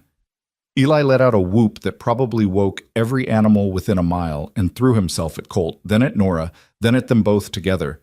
They stood there in the firelight, the three of them wrapped in each other's arms, and Nora felt tears streaming down her face. They were tears of joy. The next morning, Colt rode into town alone. He came back hours later with a silver ring, nothing fancy, just a simple band that had belonged to his mother, and a date set with the circuit preacher for the first Sunday in January. It'll be quiet, he warned. Just us and whoever the preacher brings as witnesses. Unless you want more? Nora shook her head. Quiet is perfect. The weeks between Christmas and New Year passed in a strange, dreamlike haze.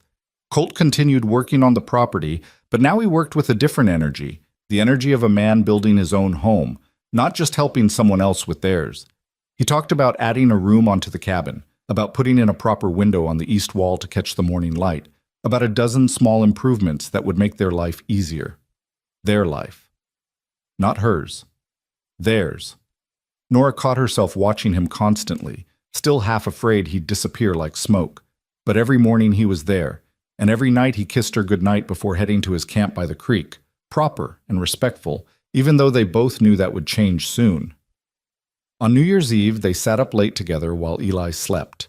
The cabin was warm, the fire crackling, and outside the world was silver with moonlight on snow. You nervous?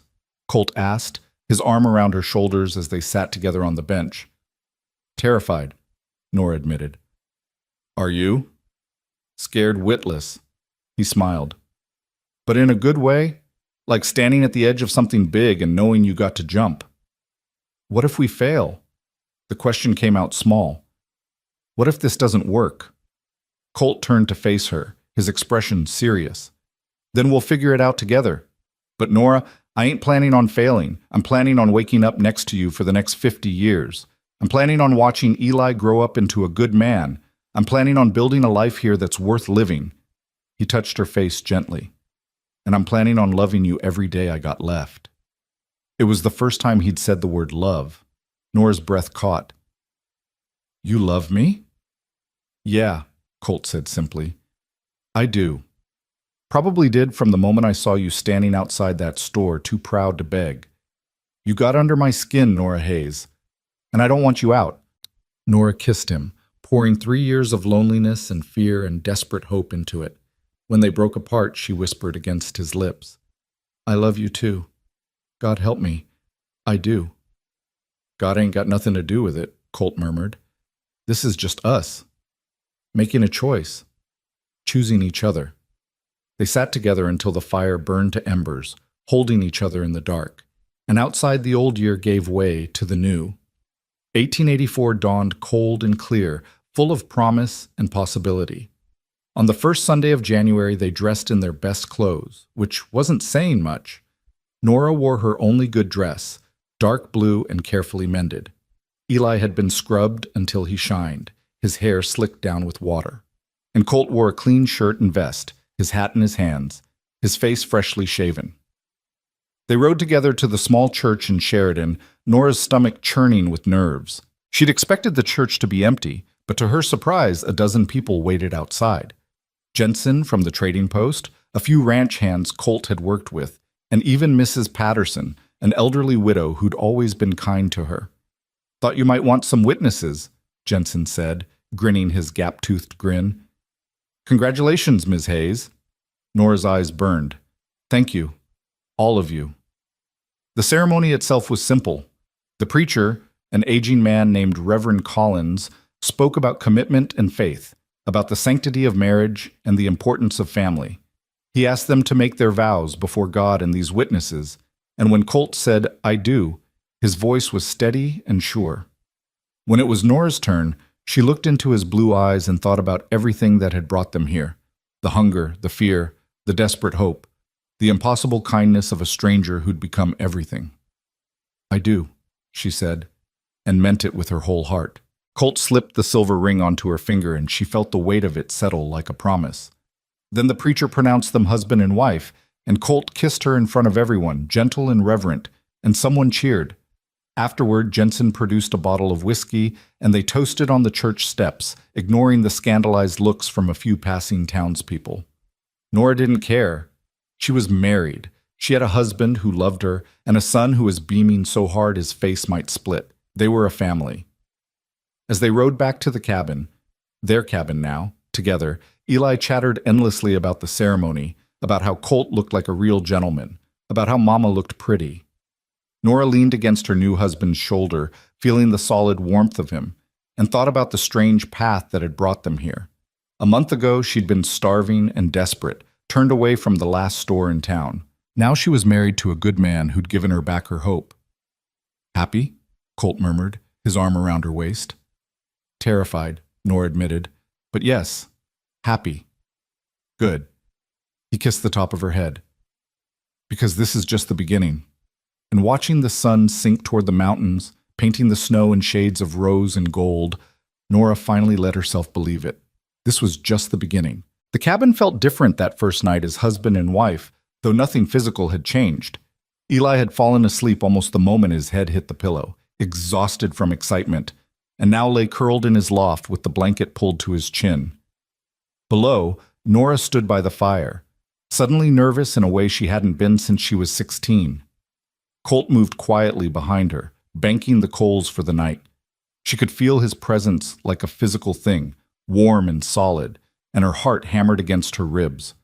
"Nora," he said softly. She turned. He stood there in the firelight, his shirt sleeves rolled up, his expression gentle and patient. "We don't have to," he started. "I mean, I know this happened fast. If you need time," Nora crossed the small space between them and kissed him, cutting off his careful words. When she pulled back, she kept her hands on his chest, feeling his heart beating as hard as hers. "I don't need time," she whispered. "I need you." Something flickered in his eyes. Relief, desire, tenderness all mixed together. He cupped her face in his work-roughened hands and kissed her properly, deeply, and Nora felt the last of her fear dissolve. This was right. This was real. What happened after was gentle and unhurried, two people learning each other in the soft darkness, and when Nora finally fell asleep in her husband's arms, she slept without nightmares for the first time in 3 years. Morning came cold and bright. Nora woke to find Colt already up, pulling on his boots as quietly as he could. She watched him through half-closed eyes, memorizing the line of his shoulders, the way his hair curled at his collar. "I can feel you watching," he said without turning around, a smile in his voice. "Can't help it." Nora stretched, feeling warm and drowsy and content. "Still can't quite believe you're real." Colt turned, and the look he gave her was so full of affection it made her chest ache. "I'm real, and I'm yours." He came back to the bed and kissed her forehead. "But I gotta get the fire going before Eli wakes up freezing." Practical man. Somebody's gotta be. He built up the fire and started coffee while Nora dressed, and by the time Eli climbed down from his loft, the cabin was warm and breakfast was underway. The boy looked between them, grinning like he knew a secret. "You're still here," he said to Colt. "Where else would I be?" "I don't know. I just thought maybe I dreamed yesterday." Colt ruffled his hair. "Wasn't a dream, son. Your mama and I are married. That makes me your pa now, legal and proper." "Forever?" "Forever." Eli threw his arms around Colt's waist, and Nora watched her husband hold her son, watched the easy affection between them, and felt something settle deep in her chest. Peace. She'd forgotten what it felt like. After breakfast, Colt announced he was riding to the Morrison Ranch to see about work. "They're always needing hands in winter," he explained. "Pays not much, but it's steady, and if I can bring in wages, we can start building up supplies for spring planting." Nora wanted to protest, wanted to keep him close, safe, where she could see him, but she understood necessity. Money was still tight, and they needed to think beyond just surviving to thriving. "Be careful," she said, helping him into his coat. "Always am." He kissed her, quick and sweet, then swung up onto his horse. "Should be back by dark. You and Eli stay warm." They watched him ride away, and Nora felt Eli's small hand slip into hers. "He'll come back, Mama," the boy said confidently. "I know, sweetheart. Because he's Pa now, and Pa's don't leave." The simple faith in his voice broke something in Nora's heart and mended it at the same time. She squeezed his hand. "That's right. He'll come back." The day stretched long without Colt. Nora kept busy with washing and mending, while Eli practiced with his knife, carefully whittling sticks the way Colt had shown him. Every so often, the boy would look up and ask, "How long till he's back?" "A few more hours." "Do you think they'll give him work?" "I hope so." "Me too. Then we can get that cow he talked about. And chickens. I like chickens." Nora smiled. "Since when?" "Since Pa said we could have them." The casual use of Pa still made Nora's throat tight. Eli had taken to it so naturally, as if Colt had always been there, and maybe in some way he had. Maybe they'd been waiting for him without knowing it. The sun was sinking toward the mountains when they heard hoofbeats. Eli flew to the window. "He's back, Mama! He's back!" And he was, riding through the winter twilight with something that might have been satisfaction on his face. Nora stepped onto the porch, her heart lifting at the sight of him. "Well?" she called as he dismounted. "Got work." Colt's grin was rare and brilliant. Morrison himself was there, remembered me from a job I did 5 years back. Said any man who could break a horse without breaking its spirit was worth hiring. $3 a week, plus I can bring home any game I shoot on the property. $3 a week. It wasn't a fortune, but it was more than they'd had. Nora felt tears prick her eyes. "That's wonderful." "It gets better." Colt climbed the steps, his eyes bright. "He's got a milk cow he's willing to sell cheap. She's getting old, but she's still producing. Says if I work an extra week without pay, she's ours." "Colt, that's—" Nora couldn't finish. She threw her arms around him, breathing in the smell of horse and cold and him. "Hey now." He held her gently. "What's this?" "I'm just happy," she managed. "So happy I don't know what to do with it." He pressed a kiss to her hair. "Get used to it, Mrs. Mercer. This is just the start." Mrs. Mercer. The name sent a thrill through her. She was married. She had a husband who worked hard and came home and held her like she was precious. That night, they celebrated with venison stew. Colt had shot a deer on the way home, and Eli talked so much about the future cow that Nora finally had to send him to bed just to get a word in edgewise. "He's excited," Colt said, amused. "He's not the only one." Nora sat beside him on the bench they'd pulled close to the fire. "I keep waiting to wake up and find this was all a dream." "Not a dream." Colt took her hand, turning it so the silver ring caught the firelight. "This is real. You're stuck with me now. I can think of worse fates." He laughed, low and warm, and pulled her close. They sat together in comfortable silence, listening to the fire crackle and the wind outside. After a while, Colt spoke again, his voice thoughtful. "You know, I've been thinking about names." "Names?" "For the place. Every homestead should have a name." He gestured vaguely at the cabin, the land beyond. "Something that means something." Nora considered. "What did you have in mind?" "Haven't decided yet. Thought maybe you should choose." "Me? It's your land. Was your husband's first, now it's ours together. Seems right you should name it." Nora thought about it, about everything this place had been and everything it was becoming. A place of survival, yes, but also of hope, of new beginnings. "Hope Creek," she said finally. "Because the creek runs through it, and because—" She paused, searching for words. "Because this is where I learned to hope again." Colt was quiet for a moment, then nodded slowly. Hope Creek, I like that. He squeezed her hand. Hope Creek it is. They kissed in the firelight, sealing the name like a promise, and outside the wind sang through the valley that was becoming home. The days that followed fell into a rhythm that felt almost like normal life. Colt left before dawn each morning to work at the Morrison Ranch, riding through cold and sometimes snow to put in long hours breaking horses and mending fences. He came home after dark, tired but satisfied, and always with stories for Eli about the horses he'd worked with or the men he'd met. Nora kept the home fires burning, literally and figuratively. She cooked and cleaned and mended, and when she had time, she started working on a quilt from scraps of fabric Colt had brought home. It would be their marriage quilt, she decided, something to mark this new chapter. Eli thrived under the routine. He had chores now, real chores that mattered, not just busy work. He hauled water, stacked firewood, learned to set snares for rabbits under Colt's patient instruction.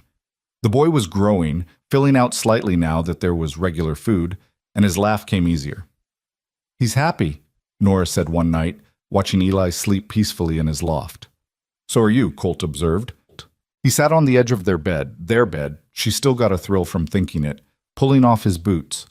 I am. Nora moved to help him with the laces, her fingers gentle on the worn leather. Sometimes I feel guilty about it. Why? Because Tom's only been gone 3 years. Because I should probably mourn longer. Because people will think... She stopped, shaking her head. People will think what they always think, Colt said quietly. Let them.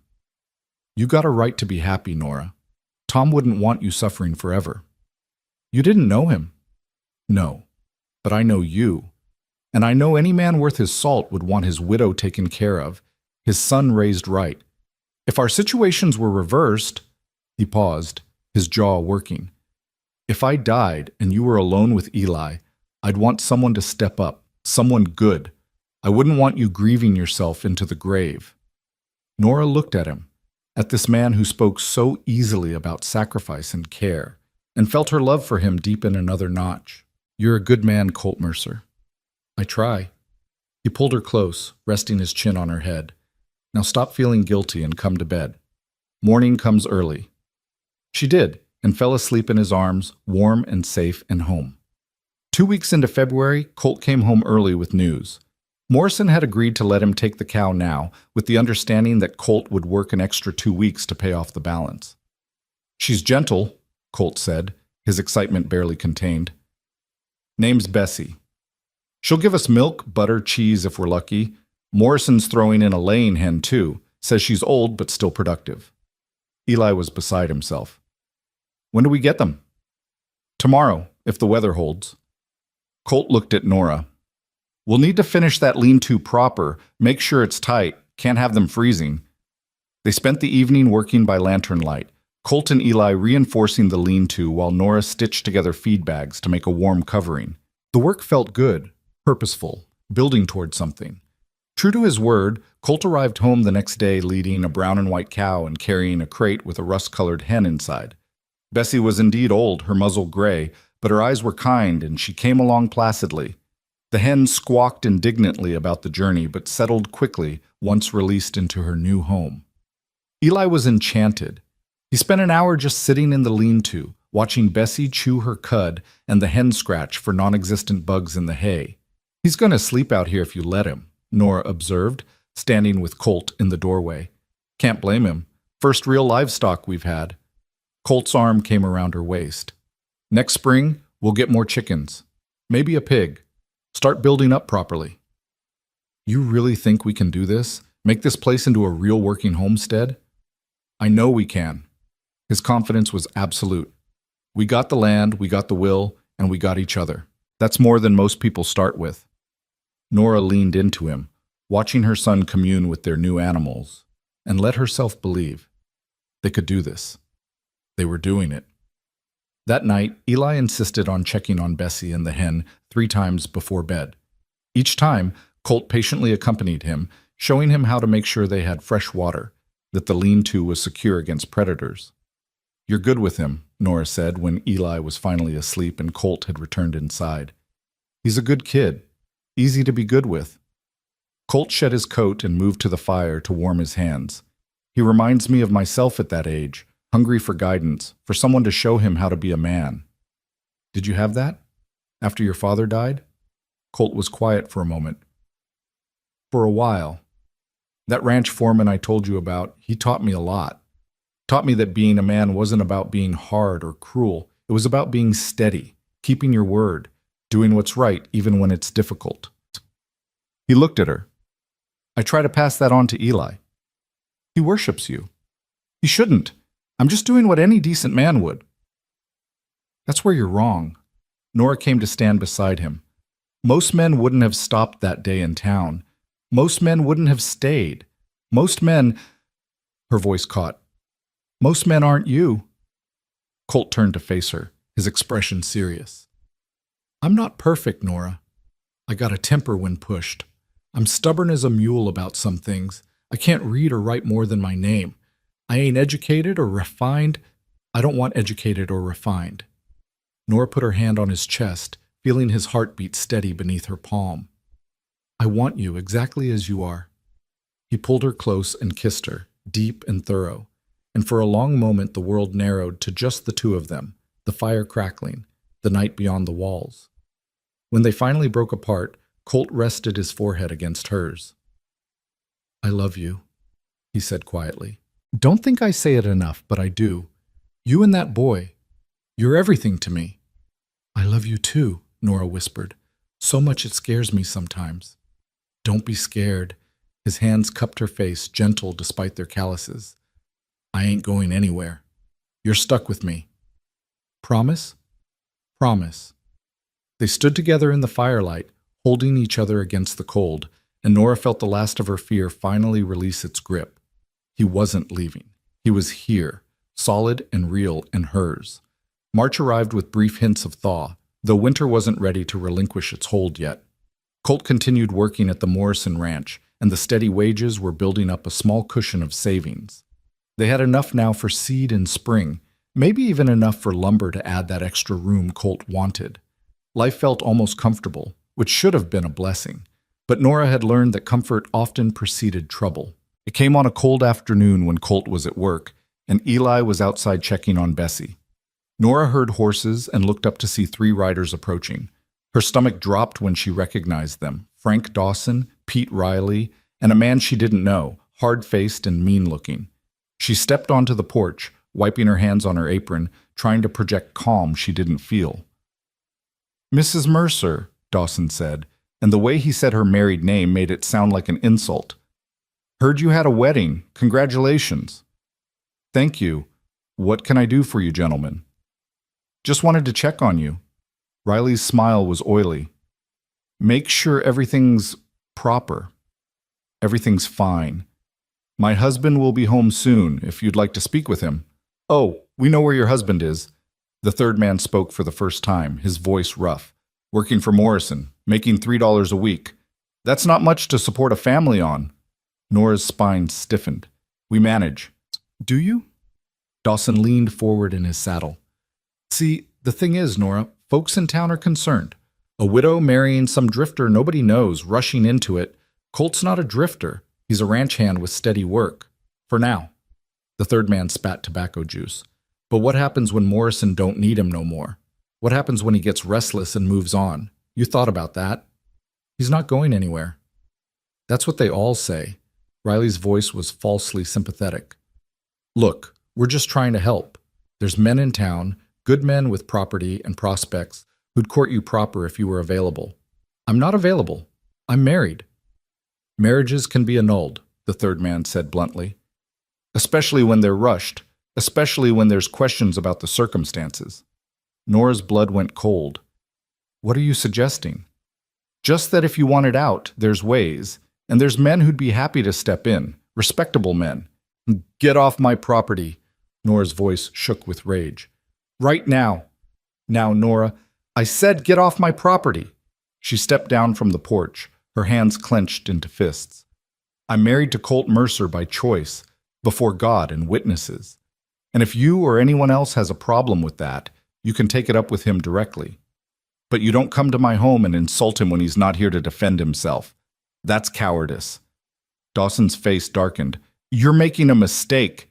The only mistake I'm making is wasting time talking to you. Leave, now. For a moment, she thought they'd refuse.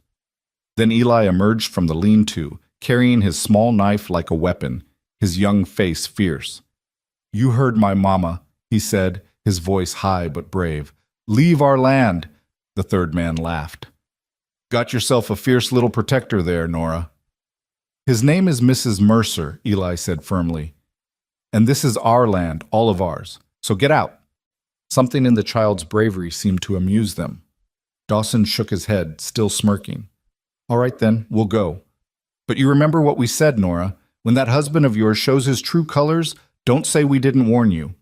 They turned their horses and rode off, and Nora stood shaking, watching until they disappeared over the rise. Then her legs gave out, and she sat down hard on the porch steps. Eli ran to her. Mama, are you all right? I'm fine, baby.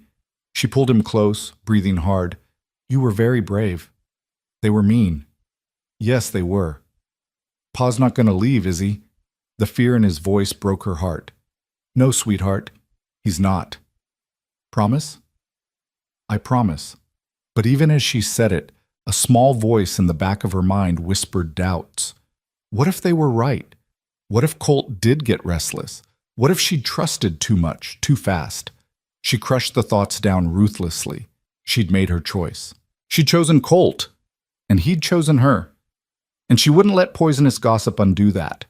When Colt came home that evening, she told him everything. His face grew progressively darker as she spoke, and by the time she finished, his hands were clenched so tight his knuckles were white. They came here, he said, his voice dangerously quiet. They came to our home and threatened you. They didn't threaten exactly. They implied I'd leave, that you should annul our marriage. That's a threat, Nora. He stood abruptly, pacing. I should ride into town right now. No. Nora caught his arm. That's what they want. They want you to lose your temper, to do something stupid so they can prove you're dangerous. I am dangerous when it comes to you and Eli. I know, but please, don't give them ammunition. She pulled him to face her. We know the truth. We know you're staying. That's what matters. Colt's jaw worked. After a long moment, he pulled her into his arms, holding her tight. I'm not leaving, he said fiercely. I don't care what they say or do. I'm not leaving you. Ever. I know. Do you? He pulled back to look at her. Because if there's even a shred of doubt, there's not. Nora said it firmly and realized it was true. The doubts had lasted maybe 5 minutes before she'd dismissed them. I trust you, Colt, completely. Some of the tension left his shoulders. Good, because I meant every word of those vows. For better or worse, richer or poorer, I'm yours. And I'm yours. They held each other in the firelight while Eli watched from his loft. And outside the wind howled, but inside they were safe. Together. The incident with Dawson and his friends cast a shadow over the next few weeks, but life continued. Colt worked, Nora kept house, Eli grew.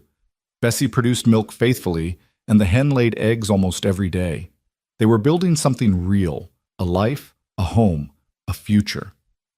In late March, the first real thaw came. Snow melted in rushing streams, and the creek swelled with runoff. The valley began to show hints of green, and birds returned, filling the air with song. Spring, Nora said one morning, standing on the porch and breathing in air that smelled of mud and growing things. Almost. Colt came up behind her, slipping his arms around her waist. Another few weeks and we can start planting. I've been talking to Morrison about getting seed. He'll let me have some at cost. What should we plant? Corn, definitely. Beans, squash if we can manage it. Potatoes. Those will keep us fed through next winter. He rested his chin on her head. This time next year, we'll have a full cellar and a garden that's thriving. You watch. Nora leaned back against him, letting herself imagine it. A garden full of vegetables. Shelves stocked with preserves. Maybe more chickens, another cow. A real homestead, productive and sustainable. I believe you, she said softly. Good. They stood together watching the sun rise over the mountains, painting the valley in shades of pink and gold, and Nora thought about how far they'd come. 4 months ago, she'd been standing outside Thornton's store, starving and desperate. Now she was married to a good man, her son was thriving, and they had a future stretching out before them. It wasn't perfect. Money was still tight, the cabin still leaked when it rained hard, and the townspeople still whispered. But they had each other, and that was enough. More than enough. That night, after Eli was asleep, Colt pulled something from his pocket and handed it to Nora. "What's this?" She unfolded the paper carefully. It was a deed, official and legal, with both their names written in careful script. "Had Morrison's lawyer draw it up," Colt explained. "The land's in both our names now, legal and proper. If anything happens to me, don't say that." "Nora," his voice was gentle but firm, "if anything happens to me, I need to know you and Eli are taken care of. This way, the land is yours free and clear. Nobody can take it from you." Tears blurred her vision. "You didn't have to do this." "Yes, I did. You're my wife. This is our land. It should reflect that." Nora threw her arms around him, overcome. He held her close, his hand moving in slow circles on her back. "I love you," she whispered against his chest. "So much." "I love you too." He kissed the top of her head. "Now and always." They went to bed wrapped in each other's arms, and outside the spring wind blew soft and warm, carrying the promise of new beginnings. The next morning, Nora woke to find Colt already up, standing at the window and staring out at something. She rose, wrapping a blanket around her shoulders, and joined him. "What is it?" "Look," he pointed. In the yard where snow had covered everything for months, the first shoots of green were pushing through the mud, wild grass, hardy and determined, claiming its space in the world. "It's starting," Colt said quietly. "Spring's really here." Nora took his hand, lacing their fingers together. "Yes," she agreed, "it's starting." And standing there in the early morning light, watching new life emerge from frozen ground, Nora felt something settle deep in her soul. They'd survived the winter, literally and figuratively. They'd weathered cold and hunger and gossip and doubt. Now it was time to grow. Spring came in earnest after that morning, transforming the valley from white and barren to green and alive. The creek ran high with snowmelt, and the cottonwoods along its banks unfurled new leaves that shimmered silver in the wind. Wildflowers appeared overnight, lupine and Indian paintbrush, columbine and wild roses, turning the meadows into a patchwork of color. Colt spent his days off breaking ground for the garden, turning soil that had been frozen solid for months. Eli worked beside him, learning to handle a spade properly, learning the difference between good dirt and poor. Nora watched them from the porch, her hands busy with mending but her eyes following her husband and son as they worked together in the spring sunshine. "Here," Colt said, crouching down to Eli's level. "Feel this soil. See how it crumbles? That's good. Means it'll drain proper, won't drown the seeds." Eli squeezed the dark earth in his small fist, his face serious with concentration. "Like this?" "Exactly like that. You got good instincts, son." The praise made Eli glow, and Nora's heart swelled watching them. This was what family looked like. This was what home felt like. By mid-April, they had a garden plot turned and ready. Colt brought home seed from Morrison, corn, beans, squash, potatoes, and they spent a whole day planting, working row by careful row. Colt showed Eli how to space the seeds properly, how deep to plant them, how to mark each row so they'd know what was coming up. "This is our future we're planting," Colt said, straightening and surveying their work with satisfaction. "Come summer, this will be full of food. Come fall, we'll have enough to last the winter, and then some." "And next year?" Eli asked hopefully. "Next year we plant even more. Maybe add some fruit trees if we can afford them. Build this place up proper." That night, Nora cooked the last of the winter stores, beans and salt pork, and they ate it, knowing that soon there would be fresh vegetables, corn on the cob, new potatoes roasted in their skins. The lean times were ending. "I got news," Colt said after supper, his tone careful in a way that made Nora look up sharply. "What kind of news?" "Good news. Morrison's herd is calving, and he's short-handed. Asked if I'd take on extra hours through May, help with the birthing and branding." He paused. "It's long hours, dawn to dusk, sometimes later, but the pay's double." Nora's first instinct was to protest. She'd gotten used to having him home at night, used to falling asleep in his arms and waking beside him, but she saw the hope in his eyes, understood what that extra money would mean. Security. Breathing room. A cushion against disaster. How long? She asked instead. 6 weeks, maybe 8, depending on how the calving goes. That's a long time. I know. Colt reached across the table and took her hand. But Nora, if I do this, if I work these extra hours and save every penny, we could have enough to add that room by fall. Maybe even get another cow, start our own small herd. Eli perked up. Could we get a horse? A real one, just for me? Maybe, Colt said, smiling.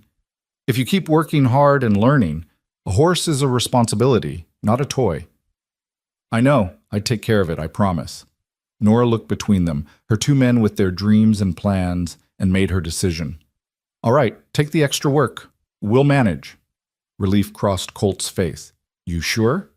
I'm sure. We've come this far by working hard, no reason to stop now. So it was settled. Starting the next week, Colt left before dawn and returned after dark, often too exhausted to do more than eat, kiss Nora goodnight, and collapse into bed. But every Saturday, he brought home his wages, and the small tin where they kept their savings grew steadily heavier. Nora and Eli fell into their own rhythm during those long days. They tended the garden together, watching for the first green shoots to emerge. They cared for Bessie and the hen, collecting milk and eggs. Eli practiced his letters. Nora had started teaching him to read using an old Bible she'd kept from her teaching days, and his knife skills, whittling small animals from scraps of wood. Look, Mama, he said one afternoon, holding up a crude but recognizable horse. It's for Pa, for when he comes home. He'll love it, Nora said, and meant it. The days were long, but they weren't lonely anymore. The cabin felt lived in, warm, full of purpose. And every night when Colt came home, no matter how tired he was, he made time to listen to Eli's stories about the day, to examine whatever the boy had made or learned, to kiss Nora like she was precious. How much longer? Nora asked one night in early May, curled against Colt's side in their bed. 3 more weeks? Maybe 4. His arm tightened around her. I know it's hard. It's not hard, Nora interrupted. I mean, I miss you. But I understand why you're doing it, and I'm proud of you. She felt him relax slightly. I miss you too. Miss being here during the day, seeing Eli learn things, working on the place with you. It's temporary, and it's worth it. Yeah. He pressed a kiss to her forehead. It is. They fell asleep like that, wrapped together, and Nora dreamed of a future where money wasn't so tight, where they could breathe easy, where the only worry was whether it would rain enough for the crops. In mid-May, the garden began to produce in earnest. Tender lettuce leaves, radishes bright and crisp, peas that Eli ate straight from the vine. Nora made salads for the first time in months, and the fresh greens tasted like victory. It's working, Eli said, kneeling in the dirt and examining a bean plant with its first tiny pods forming. Pa said it would, and it is. Your pa's a smart man. The smartest. Eli looked up at her, his face earnest beneath the too long hair that needed cutting. Mama, are we rich now? Nora laughed. No, sweetheart, we're not rich. But we got food and animals, and Pa's making money. That seems pretty rich. Out of the mouths of children, Nora thought. By the standards of 4 months ago, they were rich beyond measure. You're right, she said, ruffling his hair. We are pretty rich. The boy beamed and went back to examining his beans, and Nora stood there in the spring sunshine, feeling wealthy in ways that had nothing to do with money. The trouble when it came started small. Colt came home one evening in late May looking troubled, his usual easy smile absent. What's wrong? Nora asked immediately. Probably nothing, but he didn't sound convinced. Had some visitors at the ranch today, Dawson and Riley nosing around asking Morrison questions about me. Nora's stomach dropped. What kind of questions? Where I came from, how long I planned to stay, whether I had any trouble in my past. Colt shed his coat and hung it carefully on the peg, his movements controlled. Morrison sent them packing, told them my business was my own, but it bothers me that they're still sniffing around. They want you to leave. Yeah, or they want to find something they can use against us. He turned to face her. Nora, I need you to tell me, is there anything about Tom's death, about the homestead claim, anything that could cause us legal trouble? Nora thought hard. The claim lapsed because I couldn't prove up the land, couldn't work it and improve it like the law required. But that's not illegal, just failed. And Tom's death was clean. Army documented everything, sent his pay and pension until it ran out. There's nothing shady. Good. Because if they're digging, I want to make sure there's nothing to find. He pulled her close, resting his chin on her head. I won't let them hurt you or Eli, whatever it takes. I know. But as she held him, Nora felt the old fear stirring again. They'd built something good here, something worth protecting, and there were people who wanted to tear it down. The next incident came a week later. Nora had taken Eli into town for supplies. A rare trip, but necessary. They'd kept to themselves, avoiding eye contact, just wanting to get what they needed and leave. But as they were loading their purchases into the wagon, Martha Cunningham approached. Nora, she said, her voice dripping false concern. How are you managing? We never see you in church anymore. We're managing fine, thank you. And your husband? He's still around? Nora's jaw tightened. My husband is working at the Morrison Ranch, as you well know. Oh, of course, Martha's smile was pure poison. It's just that people talk. They say he's been asking around about land prices, about claims available in Montana. Makes one wonder if he's planning to move on. It was a lie. Had to be a lie. But the words hit Nora like a fist. That's not true, isn't it? Well, I'm sure you know your own husband's mind. Martha's expression suggested she thought otherwise. I just worry about you, dear, and poor little Eli. It would be such a shame if history repeated itself. First one husband gone, then another. My husband isn't going anywhere, Nora said, her voice shaking with rage. And even if he were, it would be none of your concern. Now, if you'll excuse us, we have work to do. She climbed onto the wagon, pulled Eli up beside her, and drove away without looking back. But Martha's words echoed in her head all the way home, poisonous and insidious. When Colt came home that night, she told him everything. His face went dark with anger. That's a damned lie, he said flatly. I haven't asked about any land. I haven't even thought about Montana except to be glad I'm not there. I know. But Colt, they're spreading rumors, trying to turn people against us, or make me doubt you, or I don't know what they want.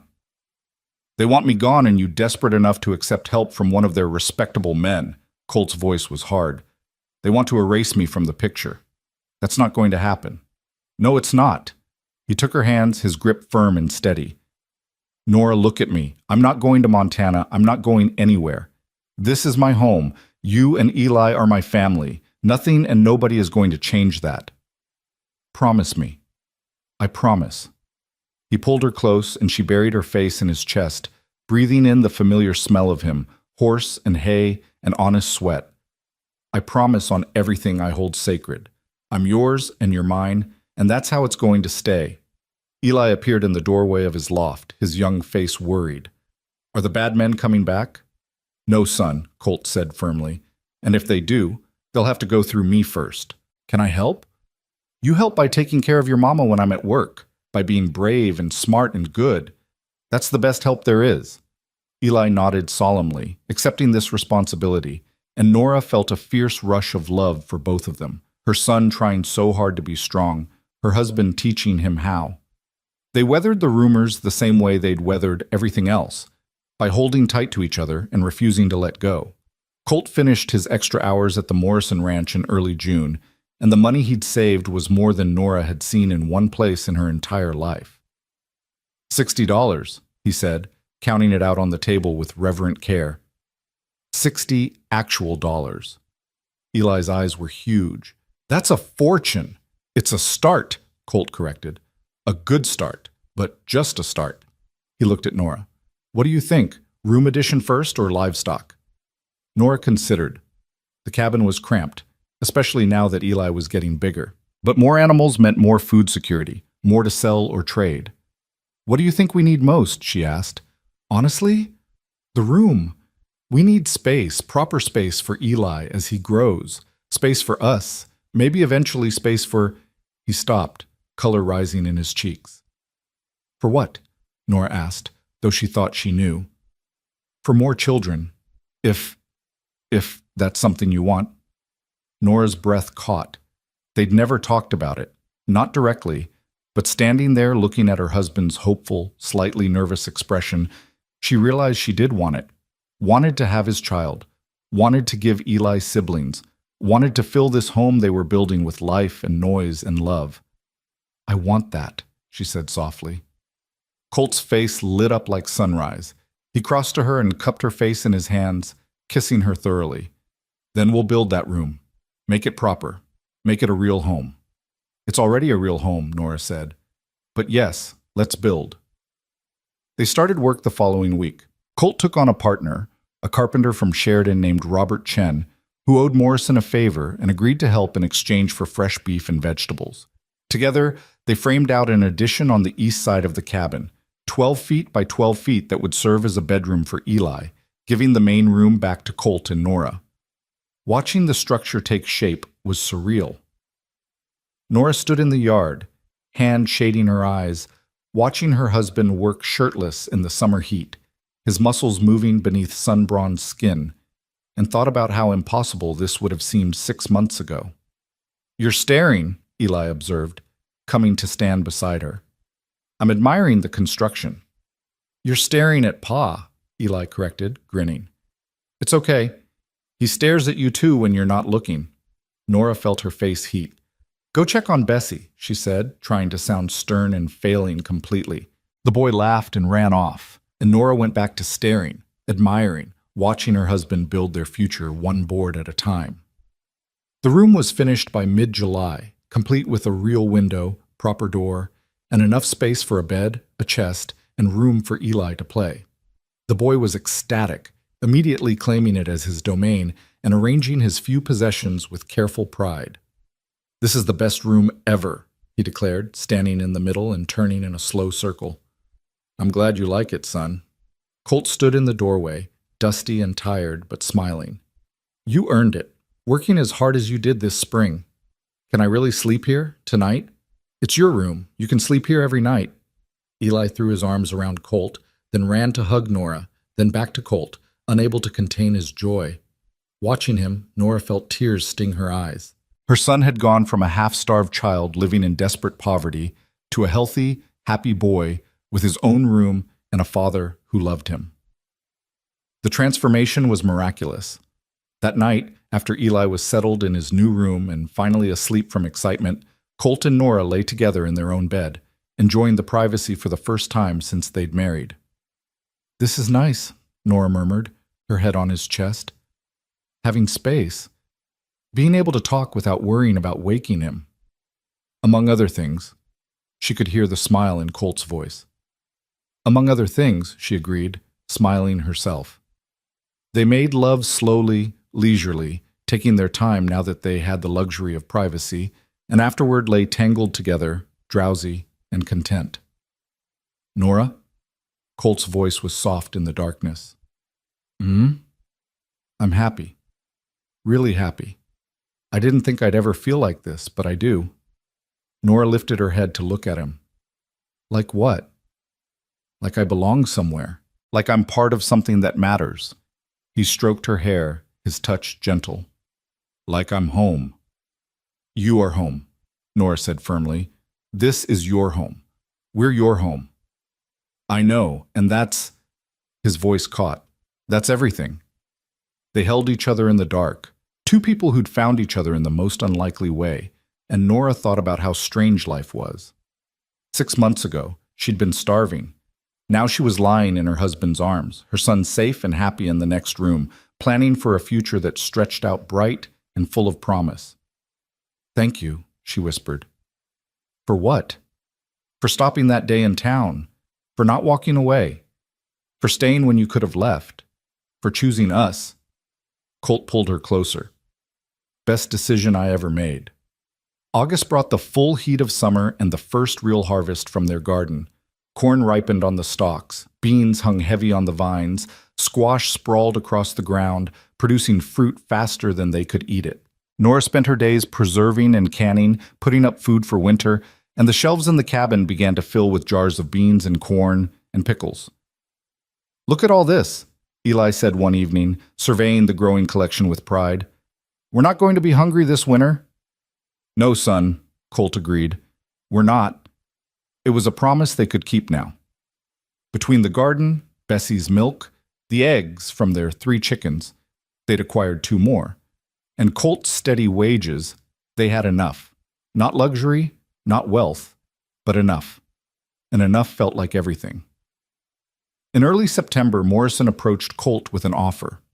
One of his hands was retiring, and he wanted Colt to take over as head wrangler, a permanent position with better pay and a small house on the ranch property if they wanted it. "I told him I'd have to talk to you first," Colt said that evening, laying out the details. "It's more money, $5 a week, and it's permanent. But it means more responsibility, longer hours sometimes. And the house, it's bigger than this place, newer, but it's not ours. We'd be living on Morrison's land." Nora thought about it.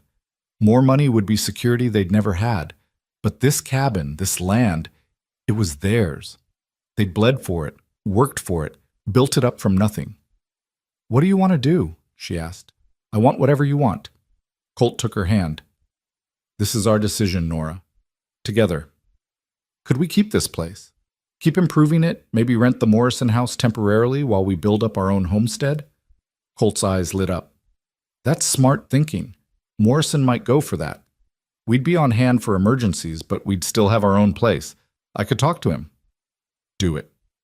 Morrison agreed to the arrangement, and by October they had moved into a small but comfortable house on ranch property while keeping Hope Creek as their own.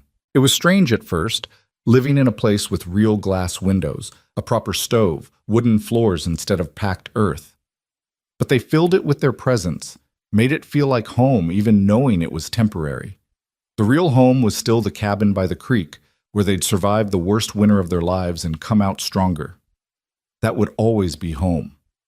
Winter came again, but this year they barely noticed the cold. They had food enough for an army, fuel for the fire, warm clothes Nora had made from fabric Colt bought. Eli grew like a weed, shooting up so fast his pants were always too short. And in February, Nora missed her monthly courses and realized with mingled joy and terror that she was pregnant. She told Colt on a Sunday morning, nervous despite herself. They were walking together along the creek, their creek, at their cabin, checking on things as they did every week, and the words just came out. "I'm going to have a baby." Colt stopped walking, stopped breathing, maybe. Then he turned to her, his eyes wide. "You're sure?" "Pretty sure, all the signs are there." "A baby." He said it wonderingly, like testing out the word. Then his face broke into the biggest smile she'd ever seen. He swept her up and spun her around, laughing. "We're having a baby!" "Careful," Nora laughed, dizzy and delighted. "You'll shake it loose!" He set her down carefully, immediately solicitous. I'm sorry. Are you okay? Do you need to sit down? Should we go back to the house?" "Colt, I'm fine. Women have been having babies since the beginning of time." But he fussed over her all the way back. And when they told Eli that evening, the boy's reaction was equally enthusiastic. "A baby? Really? Can it be a brother? I want a brother." "We don't get to choose," Nora said, laughing. "It'll be whatever it is." "But I want a brother," Eli insisted. "Someone to teach things to, like Pa teaches me." "You'll be a good big brother either way," Colt assured him. "Boy or girl, they'll be lucky to have you." Eli puffed up with pride, already taking his future responsibilities seriously. The pregnancy progressed easily. Nora was sick for a few weeks in the spring, but after that she felt strong and healthy. She continued her work, only slowing down in the last months when her belly made it difficult to bend over. Colt watched her like a hawk, constantly worried she was doing too much, and she found his protectiveness both annoying and endearing. "I'm not made of glass," she told him in June when he tried to stop her from hoeing the garden. "I know, but that's my child you're carrying. Our child. I'm going to worry." "Then worry quietly and let me work. I'll go crazy if I have to sit around all day." He relented, but only partially. Eli was conscripted into helping his mother with anything that required bending or lifting, taking his role as protector very seriously. In late July, as the garden was producing its second summer's bounty and the heat lay thick over the valley, Nora woke in the middle of the night with the first pains. "Colt," she said, shaking his shoulder. "It's time." He was up instantly, fumbling for his boots in the dark. "Now? Right now?" "Yes, now. Go get Mrs. Patterson." The widow had agreed to serve as midwife, having delivered half the babies in the county over the years. Colt rode through the darkness like the devil was chasing him and returned with Mrs. Patterson within the hour. By then, the pains were coming stronger, and Nora gripped the bedpost, breathing hard. "How long between?" Mrs. Patterson asked, all business as she rolled up her sleeves. 5 minutes? Maybe less." "Good. Everything's moving along proper." She looked at Colt, who was hovering near the door, looking terrified. "You, out. Go boil water, keep young Eli calm, and stay out of the way." "But, out." The old woman's voice brooked no argument. Colt kissed Nora's forehead, whispered, "I love you," and retreated. Nora heard him in the next room, talking quietly to Eli, who must have woken from the commotion. The labor lasted through the night and into the next day. It was hard, painful, exhausting work, but Mrs. Patterson talked her through it with the calm competence of long experience. And when the sun was high in the sky, when Nora thought she couldn't push anymore, she heard it. A baby's cry. "It's a girl," Mrs. Patterson said, beaming as she wrapped the squalling infant in a clean cloth. A perfect, healthy girl. Nora held out her arms, and the midwife placed the baby in them. She was tiny, red-faced, furious at being born, and absolutely beautiful. "A daughter," Nora breathed, tears streaming down her face. The door burst open and Colt rushed in, Eli right behind him. They both froze, staring at the bundle in Nora's arms. "It's a girl," Nora said, smiling through tears. "Eli, you have a sister." Eli's face fell for just a moment. Clearly he'd had his heart set on a brother, but then the baby turned her head and he caught sight of her tiny face. His expression transformed into wonder. "She's so small," he whispered. "She'll grow." Colt sat carefully on the edge of the bed, his eyes locked on his daughter. "Can I—" Nora transferred the baby to his arms, and Colt held her with the same careful reverence he'd shown that first day splitting wood in their yard, like she was precious, like she mattered more than anything. "Hello, little one," he murmured. "I'm your pa." The baby stopped crying, her unfocused eyes trying to find his face. Colt's expression crumpled slightly, overwhelmed, and he looked at Nora with tears in his eyes. "We made this," he said, his voice rough with emotion. "You and me. We made a whole person." "We did." "What should we name her?" Eli asked, peering at his sister with intense interest. Nora and Colt looked at each other. They'd talked about names but never settled on one. "Hope," Nora said suddenly. "Her name should be Hope." Colt smiled, understanding immediately. "Hope Mercer, after the place where we found each other." "Hope," Eli tested out the name. "I like it. Hi, Hope. I'm your big brother, and I'm going to teach you everything." The baby made a small noise, and they all laughed, the sound filling the small house with joy.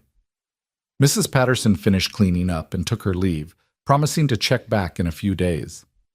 After she left, the four of them, Colt, Nora, Eli, and tiny Hope, sat together in the afternoon light, becoming a family all over again. "Thank you," Colt said quietly, his eyes on Nora. "For what?" "For her, for Eli, for this." He gestured vaguely at everything, the house, the life they'd built, the impossible journey that had brought them here. For taking a chance on a stranger who showed up with nothing but good intentions. Those good intentions changed everything, Nora said softly. "No." Colt shifted Hope carefully, then reached for Nora's hand. "You changed everything. You and your courage and your willingness to hope, when you had every reason not to. You saved me, Nora, not the other way around." Tears spilled down Nora's cheeks. "We saved each other." "Yeah," Colt agreed, his voice thick. "I guess we did." They sat like that as the sun tracked across the sky, holding their children, holding each other, holding on to the life they'd built from nothing but hope and hard work and stubborn love. Outside, the valley stretched green and gold in the summer light. The garden was full, the animals were healthy, and Hope Creek waited for them, their land, their home, their future. It had been 10 months since a starving widow was turned away from the last store in town. 10 months since a stranger said 3 words that changed everything. Ride with me. 10 months and a lifetime. Nora looked at her husband, this good, steady man who'd kept every promise he'd ever made, and thought about that December day. How cold it had been, how desperate she'd felt, how impossible hope had seemed. "What are you thinking about?" Colt asked, catching her expression. "That day in town, when you first spoke to me." "What about it?" "I was so scared," Nora admitted, "so afraid to trust you, afraid you'd leave, afraid you'd hurt us, afraid to hope." "But you took the chance anyway." "I did." She squeezed his hand. "Best decision I ever made." Colt smiled, that rare, brilliant smile that transformed his face. "Mine too." Eli, who'd been quiet, suddenly spoke up. "Pa? Yeah, son? You're not ever going to leave, right? Even now that Hope's here and we're all together?" The question carried the weight of a 7-year-old's lingering fears. Colt set Hope carefully in her makeshift cradle and pulled Eli close. "Listen to me," he said seriously. "I gave my word I'd stay, and I meant it. But more than that, I want to stay. This is my family. You're my son. Hope's my daughter. Your mama's my wife. This is where I belong. Understand?" "Yes, sir." "Good. Because I'm going to be here for every birthday, every Christmas, every scraped knee and bad dream and good day. I'm going to be here when you're grown with kids of your own. I'm not going anywhere, Eli. That's a promise." Eli hugged him tight, and Nora watched her 2 men, one grown, one growing, and felt a peace so profound it almost hurt. They stayed together as evening came on, reluctant to break the spell of this perfect day. Eventually, Nora dozed, exhausted from labor, and woke to find Colt sitting by the window with Hope in his arms, rocking her gently while Eli slept on the floor nearby. "You should rest," she murmured. "I will. Just wanted to hold her a little longer." He looked down at the sleeping baby. "She's perfect, Nora. Absolutely perfect." "She is. They both are." "Yeah." He glanced at Eli, sprawled in sleep the way only children could. "We did good." "We did." Colt carried Hope over and laid her in the cradle beside the bed, then climbed in next to Nora, pulling her close. They lay there in the gathering darkness, listening to their children breathe, and Nora thought about everything that had led to this moment. The hunger, the fear, the desperate choice to trust a stranger, the slow building of faith, of love, of family, the hard work and harder winters, the gossip and the doubts, and the moments when it seemed like too much. All of it had led here, to this moment, this family, this life. "I love you," she whispered into the darkness. "I love you too," Colt whispered back. "All of you. Forever." And lying there with her husband's arm around her, her children safe and sleeping, Nora finally let go of the last of her fear. This was real. This was lasting. This was home. Outside, the stars came out one by one, painting the Wyoming sky with light. The creek ran its eternal course through the valley, and somewhere in the darkness, Hope Creek waited. Their land, their legacy, the place where a cowboy and a widow had found each other and built something worth keeping. In the morning, they would wake and tend the animals and work the garden. Colt would go to his job at the Morrison Ranch, and Nora would care for their children, and Eli would practice being a big brother. They would face whatever challenges came with the same stubborn determination that had gotten them this far. But tonight, they rested. A family, complete and whole and home. And if sometimes, in the years that followed, people asked how they'd met, Nora would smile and say, "He saw me when no one else would, and he stayed when he could have left." And Colt would add, "She took a chance on a stranger with nothing but good intentions. Changed my whole life." And that was the truth of it. Simple and profound. 2 people who'd needed